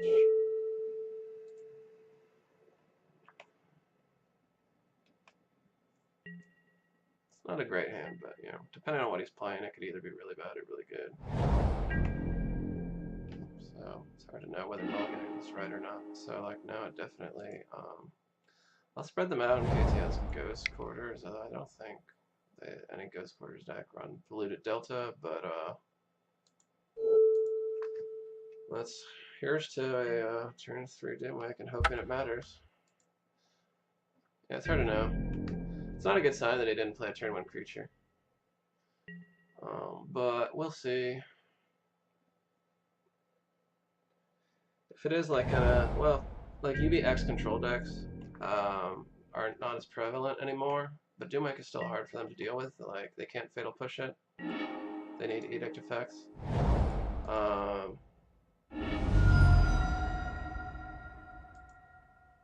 Let's see what happens.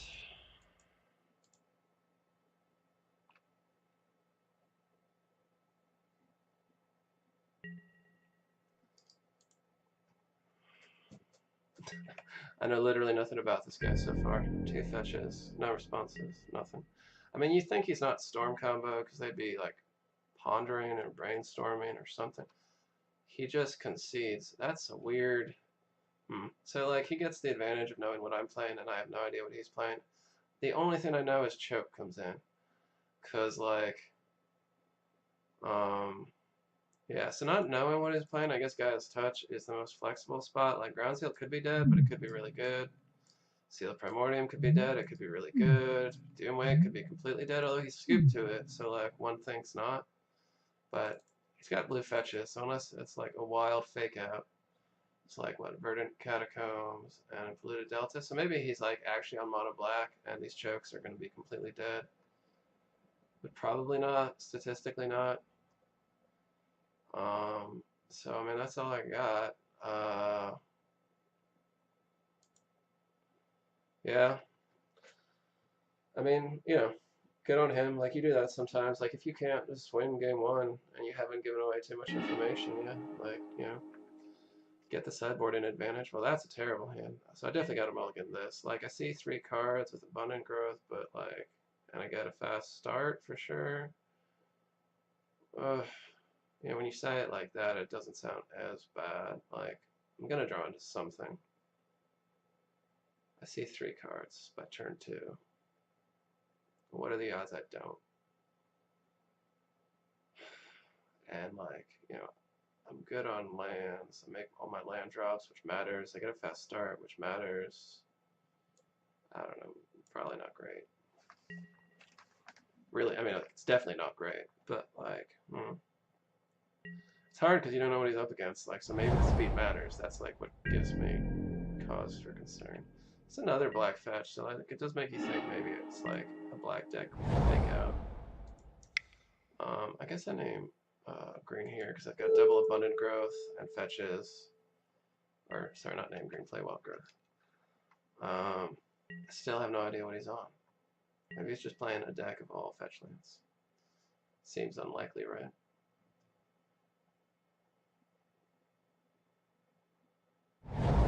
Oh my god, do something, mate. I'm dying here. God, he's keeping me in suspense. Alright, well, you know, I could do the Savage check of, like, abundant growth thing. Windswept Heath. I got 2. Like, if he stifles this, at least I know something. Oh my god, mate. I'm dying. I'm dying from the anticipation and the uncertainty. What is he playing? Is he thinking about this? Is he going to give me information off an abundant growth? Is that what breaks the camel's back? I'm not going to do like I did earlier and double abundant growth the same land like an idiot. Just going to dig. Dig. Still no Enchantress, but I got a Banishing Light and Grasses, which may or may not be relevant because we don't know what he's on.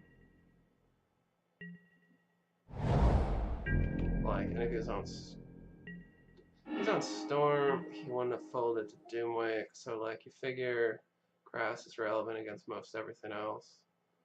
Most everything. Volcanic Island, so that's information at least. So run up that Argothian.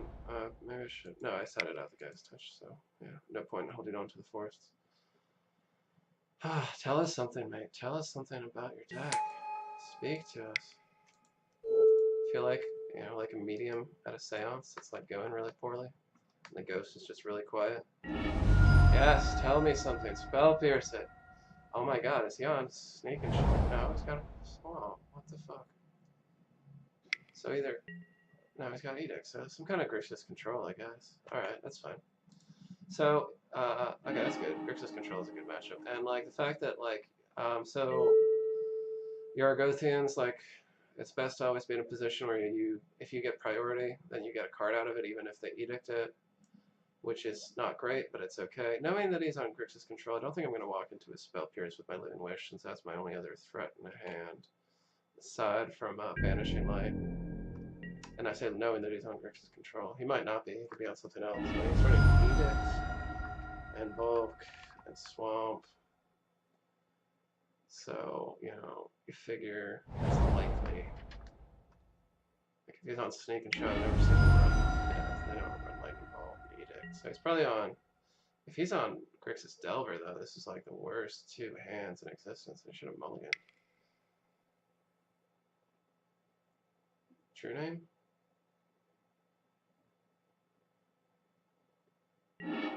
Angler. Okay. Well, Elephant Graph is really good against Angler.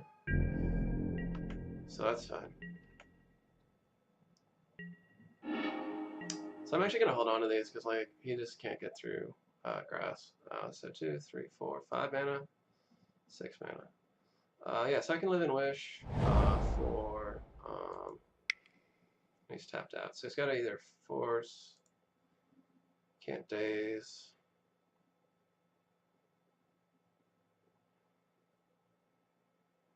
Just gotta force this. If he does, I just grass. Well, yeah, no, I just grass.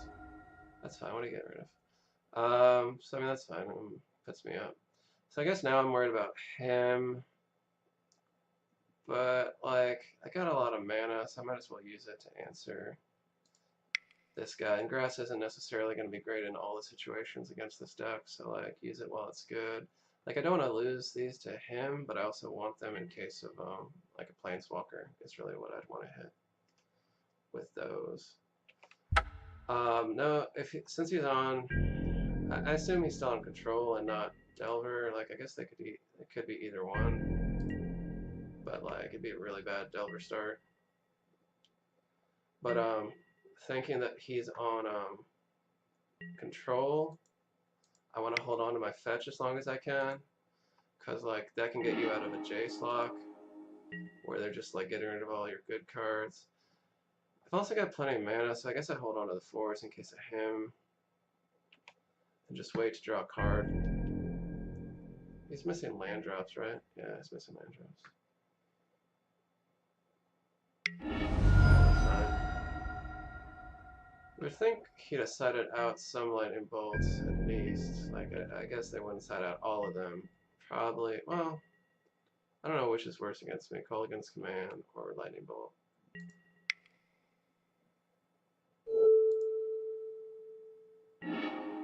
All right. Well. Oh shit! Oh my god! Oh fuck! I accidentally pressed 6, so that's not good. Gave him an opening. Well, he doesn't have any pressure. If he taps out here to attack with Snapcaster, which makes sense, maybe he's going to try to put me on a fast clock.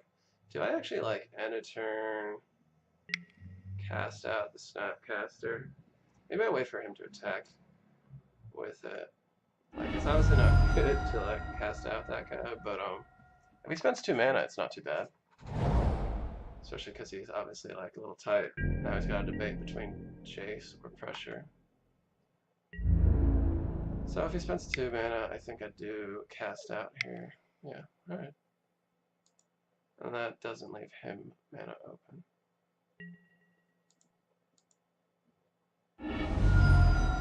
I guess I'm not worried about Wasteland, but I don't need non-basics either, since I've got 2 abundant growth. I'm not. Okay.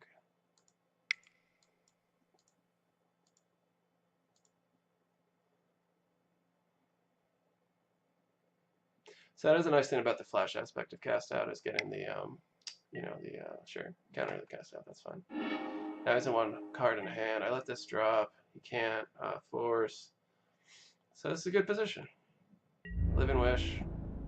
I could, let's see, 2, 4, 2 mana after that. I can't just grass. He's still not in range. He's used 2 lightning bolts. Even if he's got another, that puts me at 2. No. Just draw an Enchantress, that's even better. Okay. So, is it? I could Argothian, then Presence. No, then I'm dead. I need or I got a chump block with her, so it's better. I can't do both. I need to get the, Elephant Grass out there.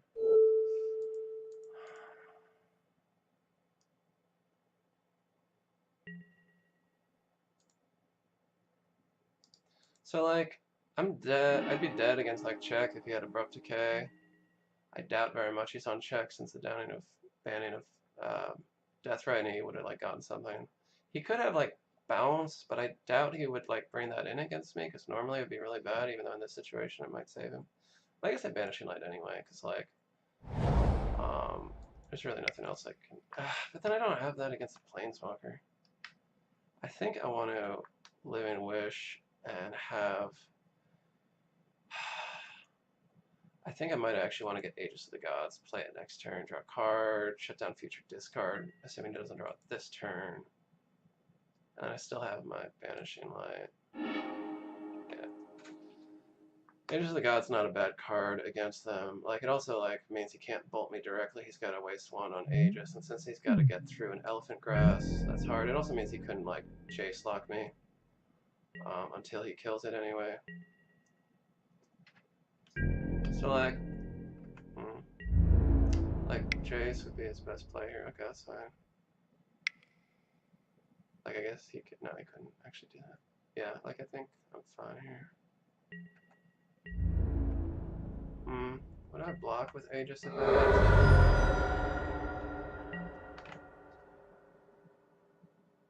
I think I do pay this.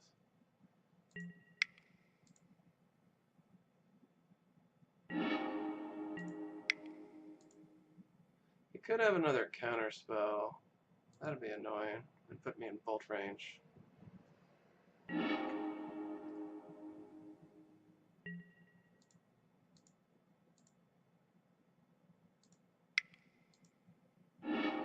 Maybe I should. No, he can't spell pierce. That's right. It's a creature. Alright, does that resolve? Alright. I can't Edict the Aegis, or I'd play the Argothian. He could, like, Marsh Casualties, or, I don't play Marsh Casualties. I play Toxic Deluge, but that kills his Snapcaster, which is his only pressure. So, but either way, I wouldn't want to play into a Toxic Deluge. I'll just play Mirror's Guile. Could have held on to my land drop, I guess. That's all lands. Alright, well, that's hot. But that's fine, because, like, you know, even if I somehow lose my Banishing Light, which you can't, like, discard it, so without killing the Aegis first. Now the question is, do I block his Snapcaster? Oh, he left in Fatal Push. That's a weird choice. Did he see anything game one? I would have, I guess, no, I mean, it doesn't kill Doomwing. Which is what he scooped to. So that seems silly. That's fine. I'm at 3, so now I do need to worry, though, like, because I'm in Lightning Bolt range.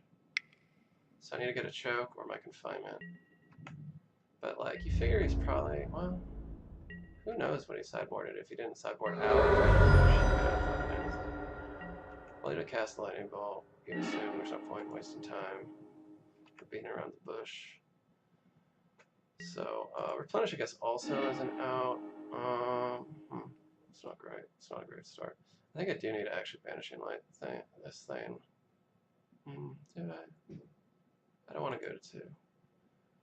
Because then I'm definitely in lethal Swain range. Or even Culligan's Command if he's running it.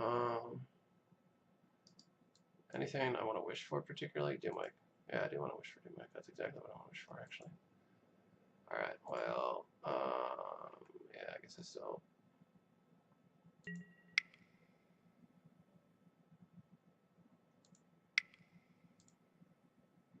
I should have done my math first. 3, 4, 5, 6, 7. I've got just enough to Living Wish. If he's got a counter spell, though, well, let's hope he'd use it on this, because otherwise I'd be out of mana. Well,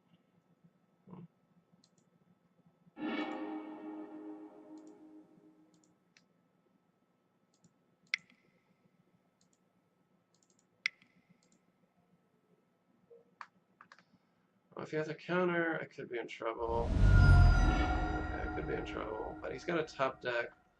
I've got another turn. He's got a top deck of Lightning Bolt.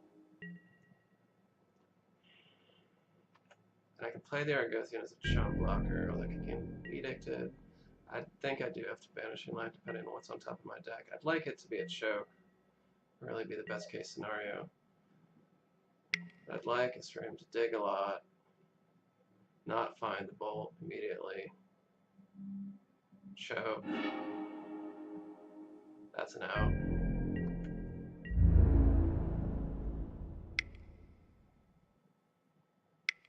Okay, well, I didn't find the bolt, or I'm going to tap his Valk. Just leaving 1 mana open for whatever. Could be some others. So I don't think I'd pay 3 for the grass at this point, because, like, grass on its own doesn't do it. It could, because he needs to eat it. Okay, well, either way, Guile first. Let's see what's on top. Hopefully not all lands. Alright, well, there you go. Alright, so we just I think we just got this then. Alright, so let's lead with the growth. I don't need that. That doesn't save me.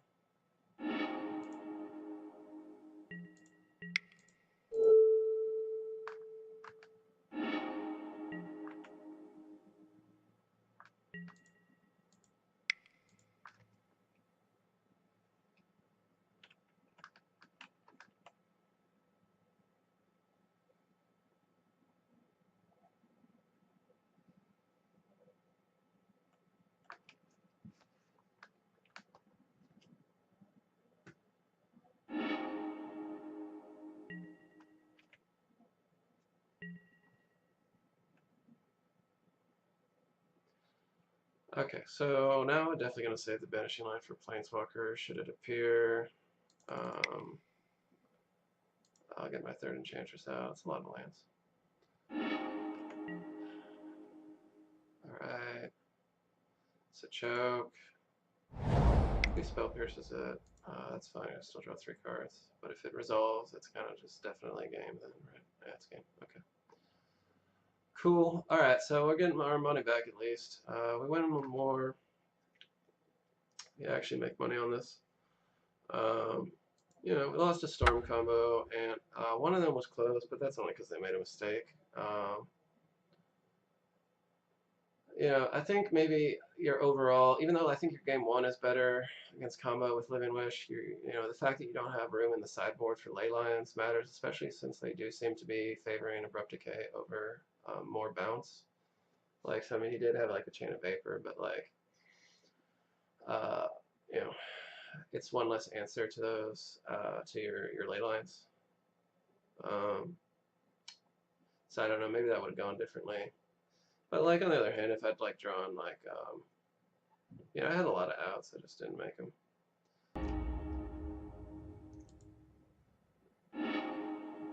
Alright, I won all 5 die rolls. Lucky me. Good hand, obviously. One threat, like, but, you know, Banishing Light is relevant against most decks. Elephant Grass is relevant against a lot of decks. You got speed, you got land drops. No reason to mulligan this hand, even if it's not exactly perfect. It'll do till perfect gets here. I've got green, I've got white. I don't need the black. You don't need the black until like the mid game. You need more green than white, but I got 2 ways of getting white if I need it. I'm just gonna name green.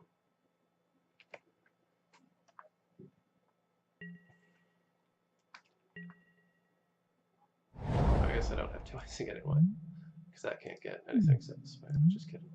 I only run 1, so never mind. Alright, so some kind of X Stompy. Alright, red X Stompy, probably. Karn. Alright, that's okay. I mean, he's got like, I guess that's kind of like theoretically a fast start, but it's a lot worse than like Chalice. He burned a lot of cards for it, and it's not a fast clock. And he's got to sacrifice the City of Traders if he really wants to do much of anything else. I guess I make life a little harder for him anyway, just because I can. I guess I Heath here because, like, if he goes Blood Moon next turn, I can't crack it. I don't need the black. If he goes Blood Moon, I want more green. Now I'm regretting naming green though, like, because if he Blood Moons, I won't have white.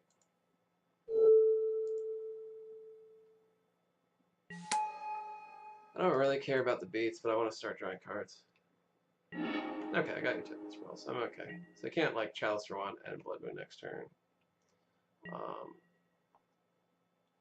Or can he? I don't think he can. Need, like, an Ancient Tomb and another red, like Simeon or Chromox or something. Whatever. This guy's getting big. If he doesn't do anything, like, crazy, I think I just pay the upkeep. He doesn't have the mana to do stuff and attack through it. Okay, I guess Blood Moon. That's a little annoying. Not particularly annoying, though. So I think actually, you know, what I do here is kill his Karn. I got more ways to kill the Blood Moon, and it's not a rush. I don't want him drawing cards off the card, because then he could actually, like, dig himself out. Like, he's in kind of a hole right now. But, like, he can dig himself out, like, with Karn, so I don't want him having that. So let's see. Can I afford for this grass? Like, so I can't Utopia Sprawl Savannah under Blood Moon, and Savannah can't. So if I don't pay it, I can Utopia Sprawl and Banishing Light. And I'm taking 4 damage, but I can draw another grass. I got time. And I've got Ground Seal to draw cards, so I think that's fine for now. He's got so few cards. So it's okay to take 4 damage, like even if he gets 2 in a row, but I'll start drawing cards, so he probably won't. Okay, so that's good. I still think I lead off here. Alright, well, maybe I do kill the Blood Moon then, because that's gonna, with the Sanctum, I could get Explosive. I mean, the thing is, of course, they run a lot of Blood Moon effects, but he'd have to have more land to cast them. He's got so few cards. I think I really want to kill his card.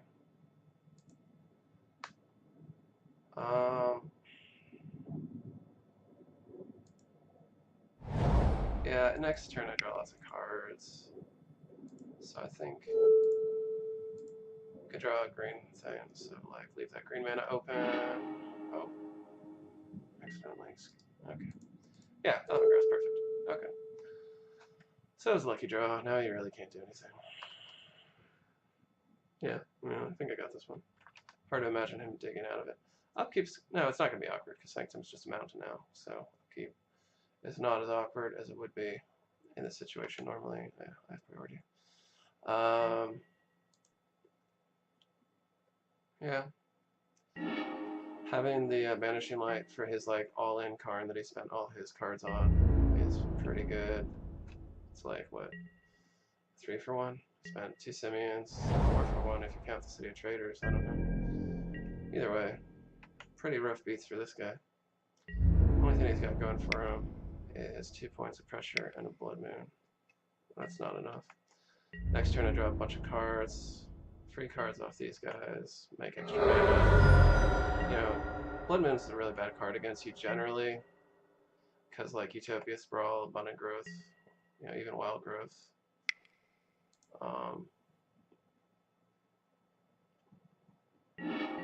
You know, unless they get it in conjunction with Chalice and they get that combination early, it doesn't do too much.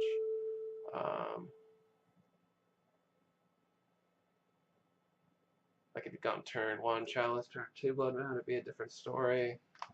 Even then, I'd have had some stuff out.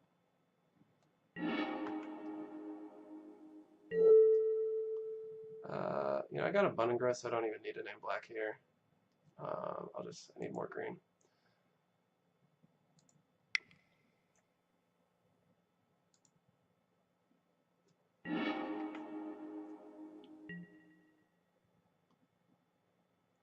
I'd like to draw a forest, but I don't need to, it's fine.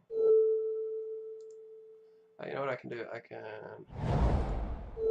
Abundant Growth this here mountain.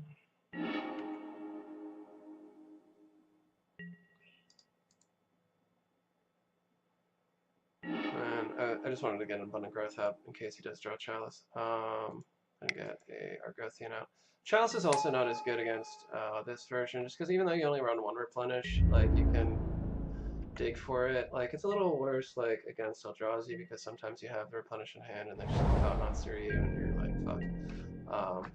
But like I can just fill the yard against a Chalice and then replenish it all back. And I still draw cards off Argothian, so that's fine. Go to game 2 here, but yeah, so I mean I guess like if he can get to Fiery Confluence and kill my Argothians, so maybe that's what he's holding on for.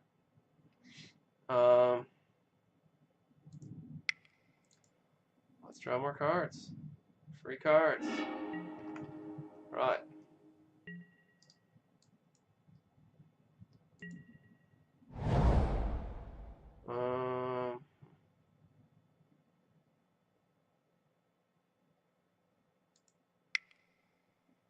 So I think I just Living Wish for Reclamation Sage here.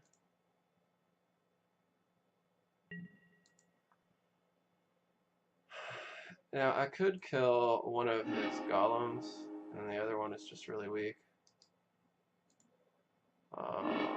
But instead, I think I'll just kill his Blood Moon. Because, like, still trades with the golem, unless plays another artifact.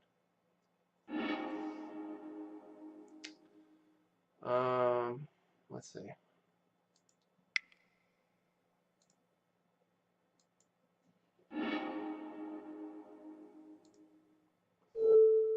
Well, this still dies to Fiery Confluence, but it draws 3 cards in the meantime. My hand's full again. The next turn, I just like go crazy. Even if I lose all my guys, I still like have a lot of mana.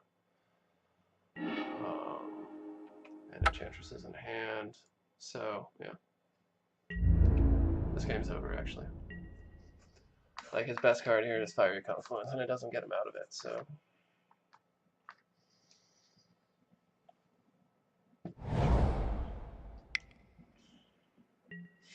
Chandra definitely doesn't get him out of it. Sure. Transfer. Maybe that would slow me down. Chalice for 1. Okay. Late to the party, but there it is. So, I mean, I still have, let's see. I can still wish for Wickerbow. I can still draw my Seal of Primordium, that's main deck, or my Cast Out to deal with the Chalice. Or maybe I just don't even need to deal with the Chalice. How close am I to Emrakul mana? I don't need to pay for this anymore. Certainly not for 3. Like, yeah.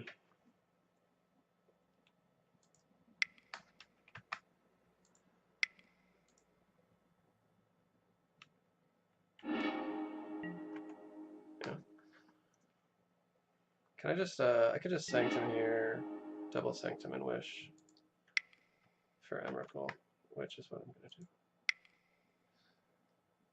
No point in sprawling, it'll just get countered. Yeah, I'm just going to Emrakul.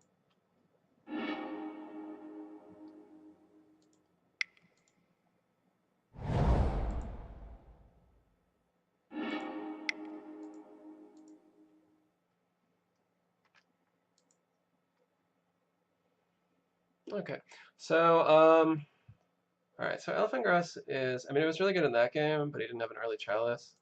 You do want to, like, reduce your vulnerability, especially on the draw, to Chalice at 1. So one of those can go out for Seal of Primordium, like, but the thing is, like, it's iffy. Like, you want to keep 3 in, though, because, like, if he gets a fast hand with Goblin Rabblemaster, you really want to grass. Let's see. You definitely want to bring in, like, so you want to bring in, so the reason you're on 2 creatures that destroy artifacts and enchantments is so you can turn on GSC and Living Wish as an answer, and that if there's something you need to deal with. Which one you bring in for GSC kind of depends on the deck. Usually I bring in Wickerbow because Living Wish curves better into Rex Stage, especially like if he does go turn 1 Chalice and I can't excel, I can just turn 2 Wish, turn 3 Rex Sage, and like if he doesn't have pressure as well, then that's an alright answer. Whereas like wishing for Wickerbow is really slow if you don't get any mana, and like it's less likely to be an issue because like you know, like he's not in your way unless you draw him if he's a GSC target. Let's see. Gaddock is good here. He shuts down a lot of their stuff. He shuts down Fiery Confluence, Chalices that aren't like turn 1 or turn 2, Planeswalkers. They're probably going to bring in like that like 3 mana Devoid Pyroclasm card, but that's okay. Ground Seal does nothing here. Let's see, so that can go. You want the guy's touches because like you need enchantments that land through Chalice at 1. For that reason, you might replace a Wild Growth with a land, like Caracas, I guess, because they do run a couple legendaries that are worth bouncing. even though like he'd probably side out a couple Blood Moons, I would imagine. Revoker's a good wish target, but it's not always good, so you just leave it as a wish target. And Rexage is going to be another big target. Kamal's iffy, like, he's got a lot of Pyroclasm effects, so you could turn his lands into creatures, but I think on the draw, he's a little too slow. Like, especially, like, if, yeah, like on the play, maybe where you could, like, guarantee a turn 1 wild growth, he'd be better. So I don't know what I leave in Replenish because of Chalice. Like, maybe an Enchantress or an Abundant Growth. Maybe an Abundant Growth just to reduce your weakness to Chalice. It's not great because you do leave in only like your white and black cards, but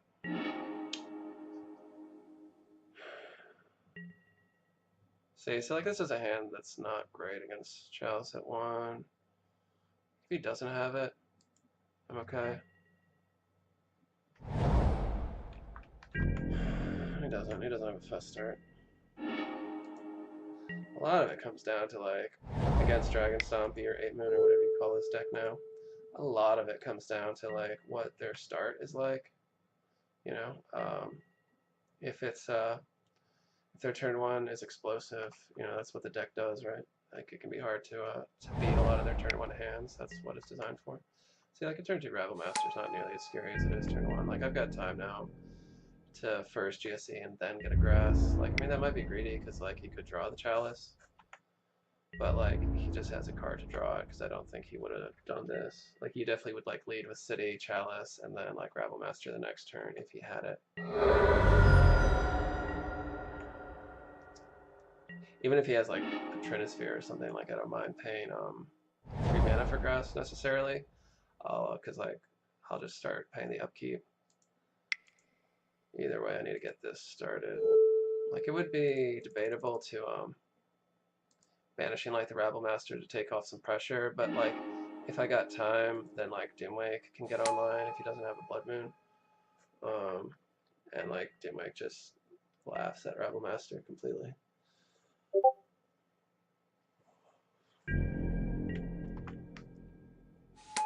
Sure. So I'm going to take a lot this turn, but next turn I got grass unless he's got the Chalice.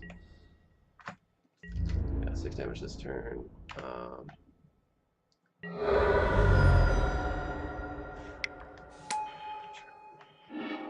What's he going to do? Karn. Okay.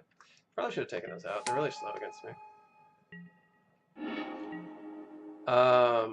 So what do you do here? I guess you grass. You lead with the grass. See what you draw.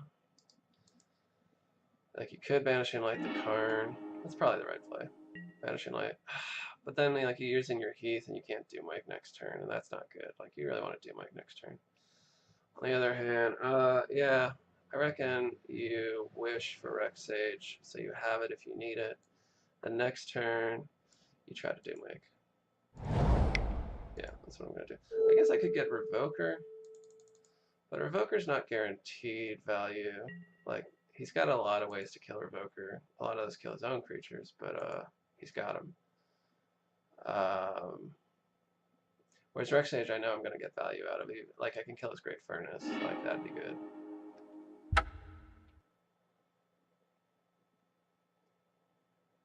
Oh, okay. I don't know why I tap like that then. It doesn't matter. It's not like I have instants. Alright, I need to start thinking about my clock. In case this does go to game 3. I mean, he does have kind of a scary board. He shouldn't have a way, like, I guess he could have Ratchet Bomb. He probably does have Ratchet Bomb, but I can Rexage that. Maybe I Rexage that and hold off on doing anything else. So what's he got here? Fire Confluence? Nah, he'd attack first. Okay, or not. He wouldn't attack first, because God knows why. I'm gonna take him much more damage. No, I can't attack, that's right. Alright, well that's fine. I'm still gonna Doomwake. Or do I? Do I Doomwake here? Rexage isn't bad. Let's see what I draw. I mean, this is a dicier game for sure. If I pay the upkeep, I can Rex Sage. Yeah, maybe I do that, because like that way Rex Sage trades with Rabble Master. Doesn't trade with a Construct, but they're not as scary, and only one of them should be able to attack. I mean, it could have another land drop, I guess, but yeah, he could have another land drop. But no, then he does trade, because he can't. He'd need to also have an artifact. Yeah. So here, do that. Oh, okay, nice. So I think I still lead with Rex Sage. Play the Primordium next turn. Should I need to?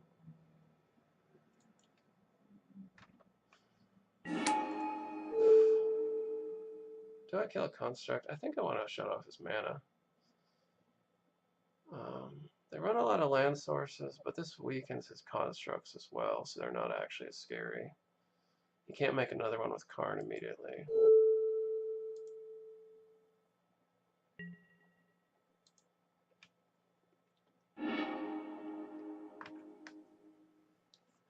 And if he doesn't have another land, I shut off like Confluence and his Planeswalkers and stuff. You know, they have a pretty high curve. So maybe destroying a land is good here.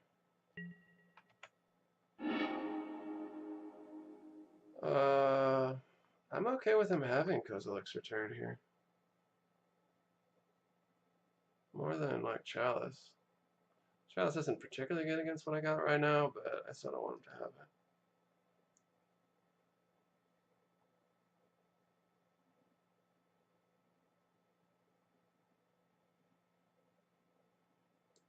Yeah, he got a Kozilek's Return. I mean, that's basically a dead card right now.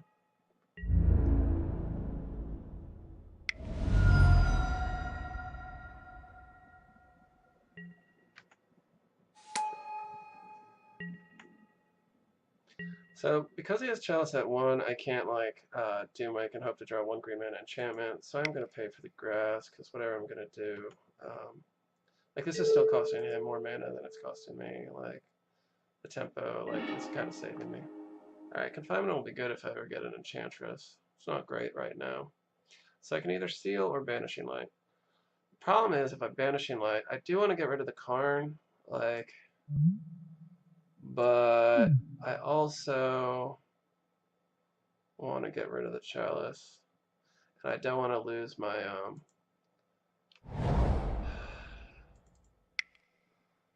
don't want to lose my access to black mana. I could need that. So I think I just seal here, even though I really don't like him having the Karn at this point. Like I said, I don't think they're great against me, but like in this situation, like I don't want him digging.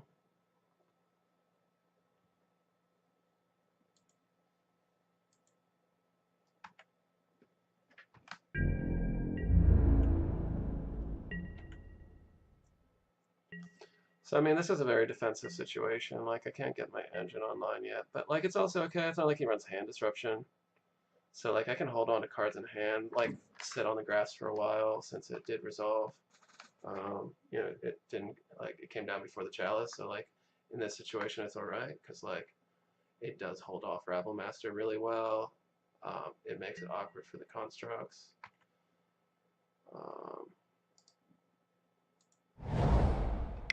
Okay, he's going to Chalice again. That's fine. Yeah. Well, it's not great, but let's see. Second by a turn.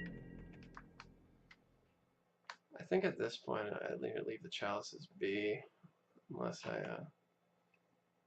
let's see if he attacks. Sure.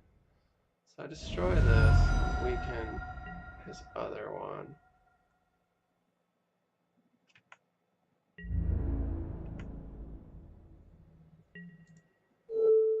I think that's what I gotta do, because Fiery Confluence can, like, end the game pretty quickly if I'm low. So because I'm gonna have to, I think I pay the upkeep here, see what I draw, and if I need to, I Banishing Light. But like, I don't know, how good is Doomwake right now? What do we know is in his hand?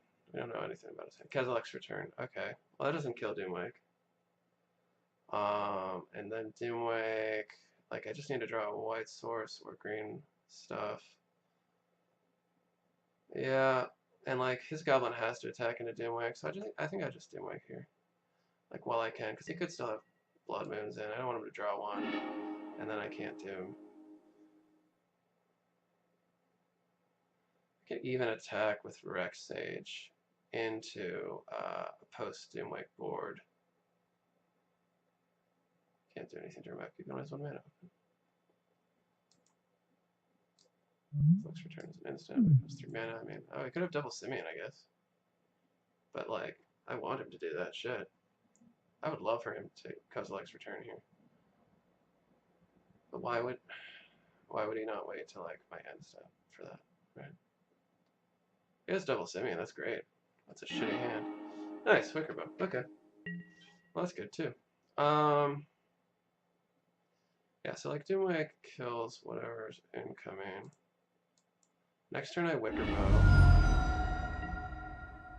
I destroy a Chalice, I guess, or maybe I hold on to it. Either way, this turn is Doomwake turn.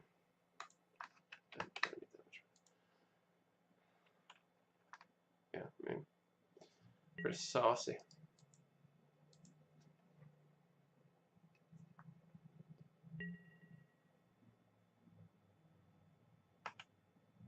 And I think it's worth it to attack in with Rex Sage. Like, I would rather trade Rex Sage with either of these creatures. Actually, I can just kill Karn. So then I kill either Karn, probably just a Construct, but that's an okay trade. So then basically this guy killed a land and a Construct. Nice.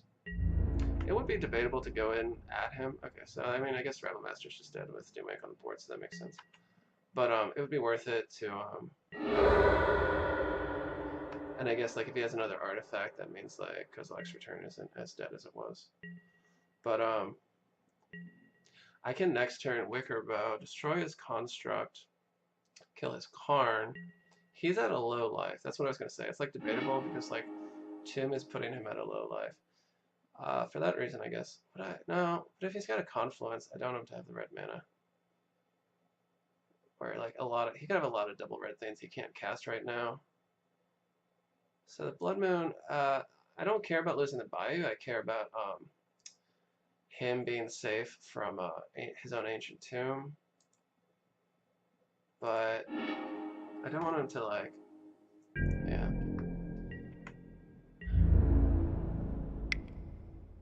3/3. So I don't know what he's gonna like. If he Confluences, okay, that doesn't kill it. You could double Confluence. You could, I mean, like return. I don't know what's going on here.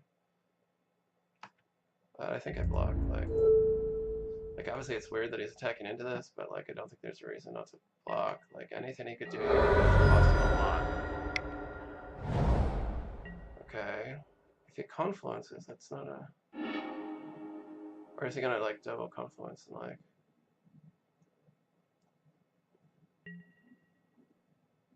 that does kill it. Yeah, okay, that's it. Okay, that's fine. White mana actually would be good. Okay. I'm lucky. So like I can't do that and play the Wickerbow such that it would be safe from a Firegate Confluence. It is safe from Kozilek's return, which we know he has. But I do want to start. I don't want him to have Karn anymore. I don't want him to get any more cards out of Karn than he has already. I could get a Chalice. I don't really care about Chalice. I'd have to like draw into something that makes me care about Chalice. Like this hand just doesn't care about him.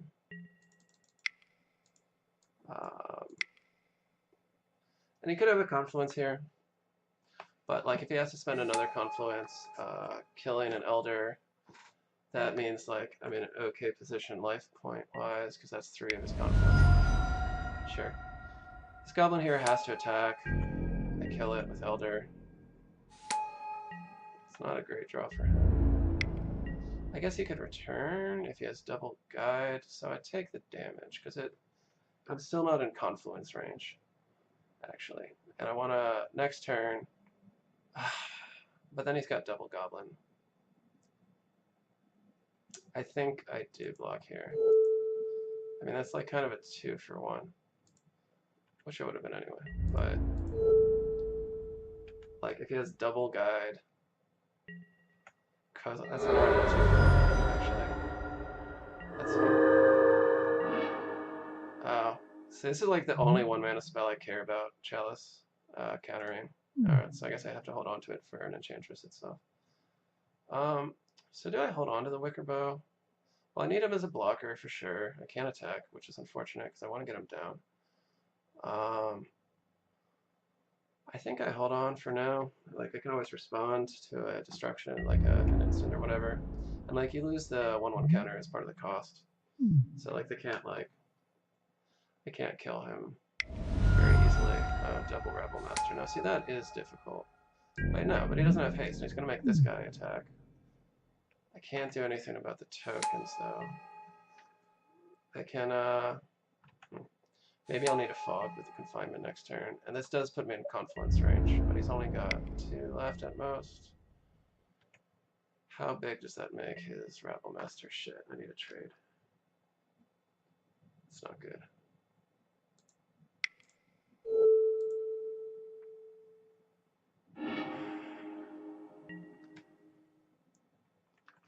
That's not good. Replenish would be sick here. I can't afford to not block the Rabble Master, right? I take 5, I go to 3. Next turn, he'd have so many creatures attacking. I think I have to block here and hope to get lucky. Or I just fog with confinement and hope to get lucky the next turn. So I've got 2 turns to get pretty lucky. Okay, well that's a good start. That's a decent start.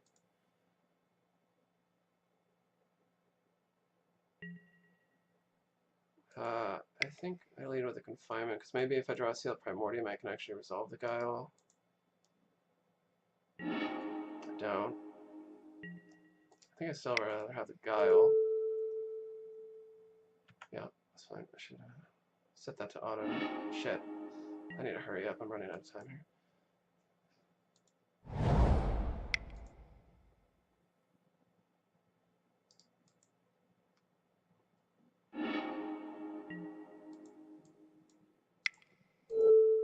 I'm just digging for a replenish here. Like, a replenish is the answer to all my problems.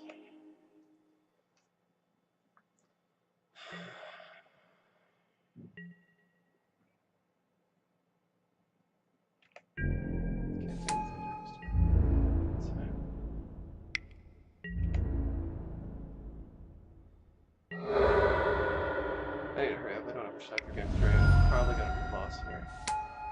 Okay. Especially given that I now only have green mana, so I can't cast Replenish. So, and I can't Utopia Sprawl, so that's game. Alright. Okay. So what's going to change being on the play again? So I think Wild Growth and Abundant Growth and all that gets slightly better. Maybe Kamal. Would Kamal have helped there? Maybe. Maybe I should have brought in the confinement since I was on the draw.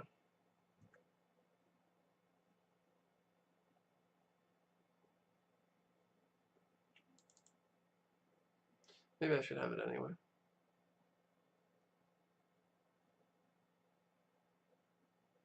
Yeah, actually, what I bring out Abundant Growth, I mean, like, it's not great, but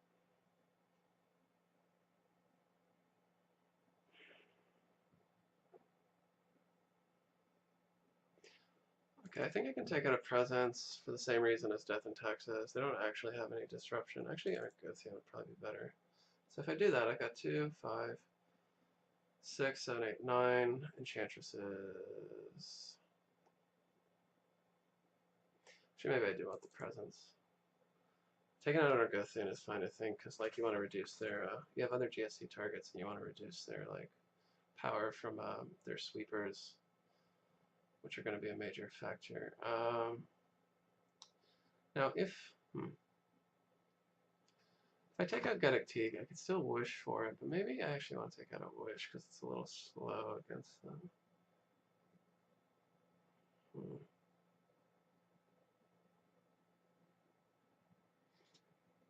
Maybe if they're on the draw, it's wrong to have 2 confinements. Oh, I don't know. I can't really deal with it, is the thing, so that's nice. I don't know. I think that's fine. So maybe a wish. Yeah, maybe just a wish. Just lighten the curve a little bit. I mean, wish is good against them, but it's not like an amazing early game card. And I still have 3. Like my cheap wish targets aren't particularly good against them. Like Caracas is really situational. Jukabog does nothing. Yes, I'd like to play first. This hand's pretty good. So I'm gonna name white, sprawl, make sure I got that unlocked. Got the seal in case I need it. I've got replenish, so they can't touch my hand, so I can like build up even if they do get a chalice. They're mulliganing, that's good. Probably looking for a chalice, or maybe just an explosive hand. So I'd be worried with this hand about like a turn 1 Rabble Master, but I've got a fast start to find, you know, a confinement or grass. Yeah, I think it's probably a mistake not to bring in the second confinement. Okay, so we're looking at a turn 1 play, probably. Turn 1 Rabble Master would be bad. I hope it's not that. Bloodman, turn 1 Bloodman. That's why, okay. That like literally doesn't affect me at all, and it does affect him, so I'm fine with that. And I got the Wicker Bow if I need it. I think I'm just going to destroy the Chrome Box, actually.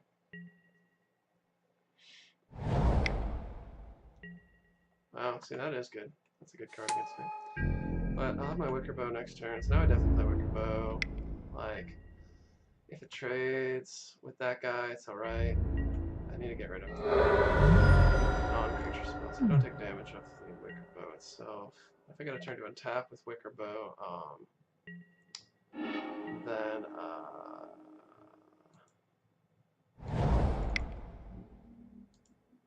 yeah, then I can destroy, I guess, maybe it's, probably it's Cardmonds. Alright. So I mean, I guess that's a reasonable reason to keep it. Like, Scab Clan Berserker is really good against us, but, you know, we do have a creature to get rid of it, or to trade with it, rather. Be nice to draw a Banishing Light, though, and deal with it.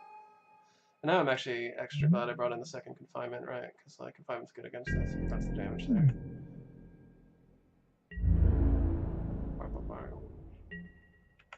Yeah, I think I killed the Chrome Mox. If I can kill the Chrome Mox and actually the Blood Moon, then he doesn't have any red mana. That's pretty good.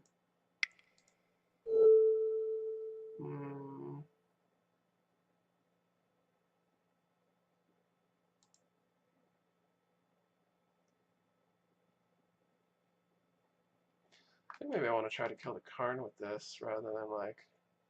Obviously, I don't want to take damage. Why don't we see what we draw with Sealed Primordium first? We are going to take 2 damage though. That's okay. It's not great.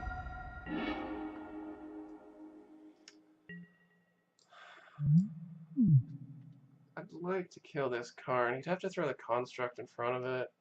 I take 3 damage back. I'm at 13. We do that once more. I'm at 10. It's not a great love total, but then Karn is really susceptible, so it would depend, especially if I can like shut off his red mana and prevent him from like Rabble Mastering or influencing. That's pretty good.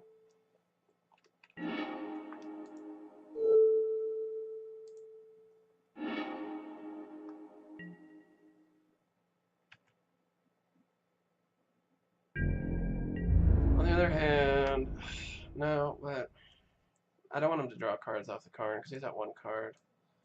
So I think the life loss is worth it, although not great. Once the Karn is dead, I leave the Wicker Bow on defense. Maybe I'll draw a Confinement or Banishing Light.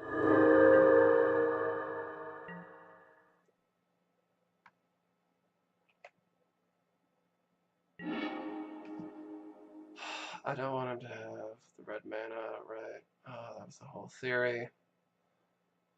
I don't want him to have a Rabble Master for sure. I mean, he could have a mountain. I guess he's got a land drop left. Like, I don't think he's missed one. Yeah, he's missed one. So, like, maybe giving him the Rabble Master is a mistake. Yeah, I mean, I guess if he has one red mana, it's fine. He's still losing card advantage.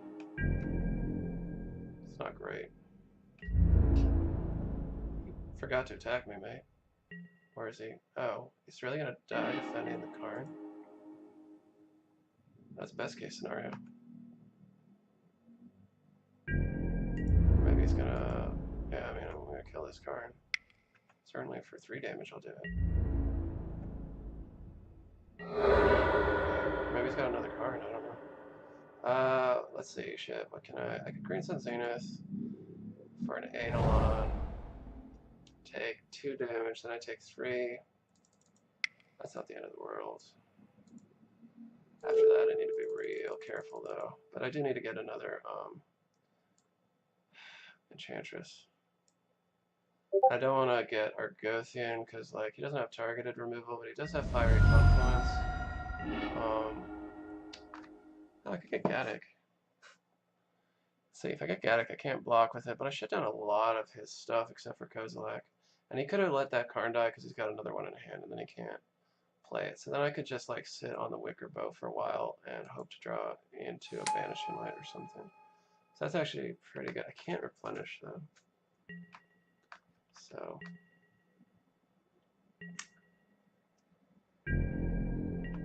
oh guys. Okay, this time he attacks. Okay. Sure. Counter attack with Gaddock, leave the Wicker Bow to block. Maybe it would have been better to get the Eidolon. I mean, I do need to draw cards. I turned off auto. Yeah, off. Right. Well, I forgot to make the land drop that turn because I'm like trying to buy time here. I think I have deep presence here. I need to draw the land bear card as well. If I get desperate, I can abundant growth. It's efficient for like scab plan. But I think I need to just like give it a turn or two and see if I draw something better. Like I'm in an okay position. He doesn't have red mana, and Gaddock stops a lot of his outs. There we go. Okay. So, okay, this is what we need.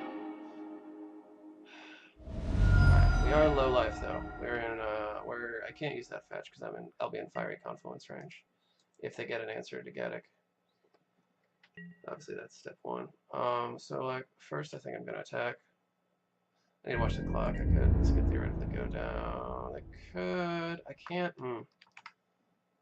I can't play Doomwake this turn, so I don't have a defense against if they get a Rabble Master because they got the Simian Spirit guy.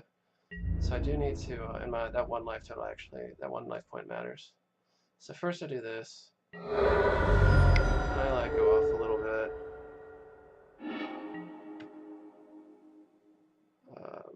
Black in case he gets another. Oh shit, I should have named green. It's too early to name black because I got more Utopia Sprawls coming.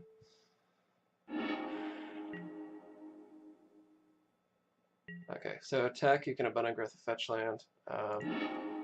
Then like tap it for mana. Yeah, I should have named green. That was dumb. Well, that's fine. I still got like a lot.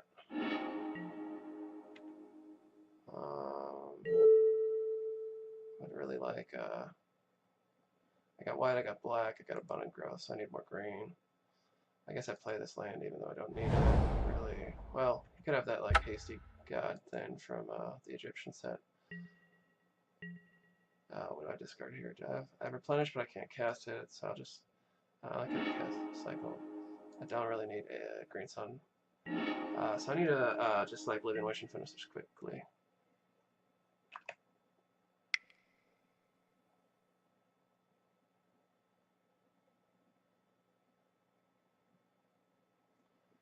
So like if I'm gonna lose here, it's probably just gonna be the clock.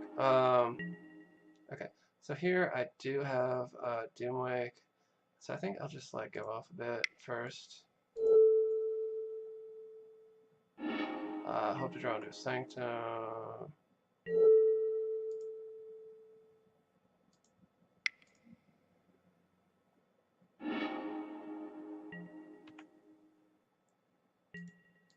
I can draw into a Sanctum. I can just end this quickly with an Emrakul. If I can ever draw one.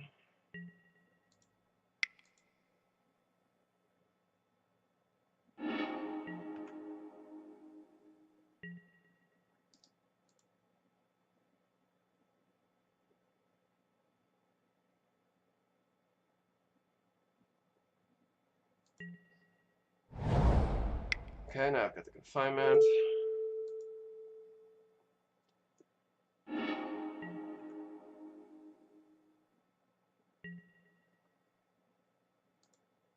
Okay, good. You just could have run out of time. It wasn't likely. All right, so that's a 4-1 finish. I'm gonna be indulgent and just like open these on screen. See if the past couple were like pretty shoddy overall. Let's hope this one's better. Just open all at once. Just make it quicker. Crucible of Worlds? Is that worth something? You would think that's worth something, right? I got points. I care about the points probably most of all. Heart of Kirin, that's cool. I mean, is it cool? It's a mythic. I don't know. I don't know what anything's worth these days. I got one of those, so I know it's not worth anything. So I guess I got some points and a Crucible of Worlds, and I don't know if this is worth anything. That does not look like a card that's worth anything. Neither does that, but maybe that one, just for like them casual players, I don't know. Anyway, so that seems like a EDH card, doesn't it? I guess we'll find out. Anyway, so 4-1, pretty good, better than the last league I actually recorded. Yeah, I'm gonna try to do some more of these. Like, I do think that the Living Wish version maybe has like a little bit of a harder learning curve than some of the other versions, and I think Enchantress is not that easy a deck anyway. But yeah, hopefully I covered some things that might have been helpful if you're looking into picking up the deck or the specific variant of it. And thanks for watching. See you next time.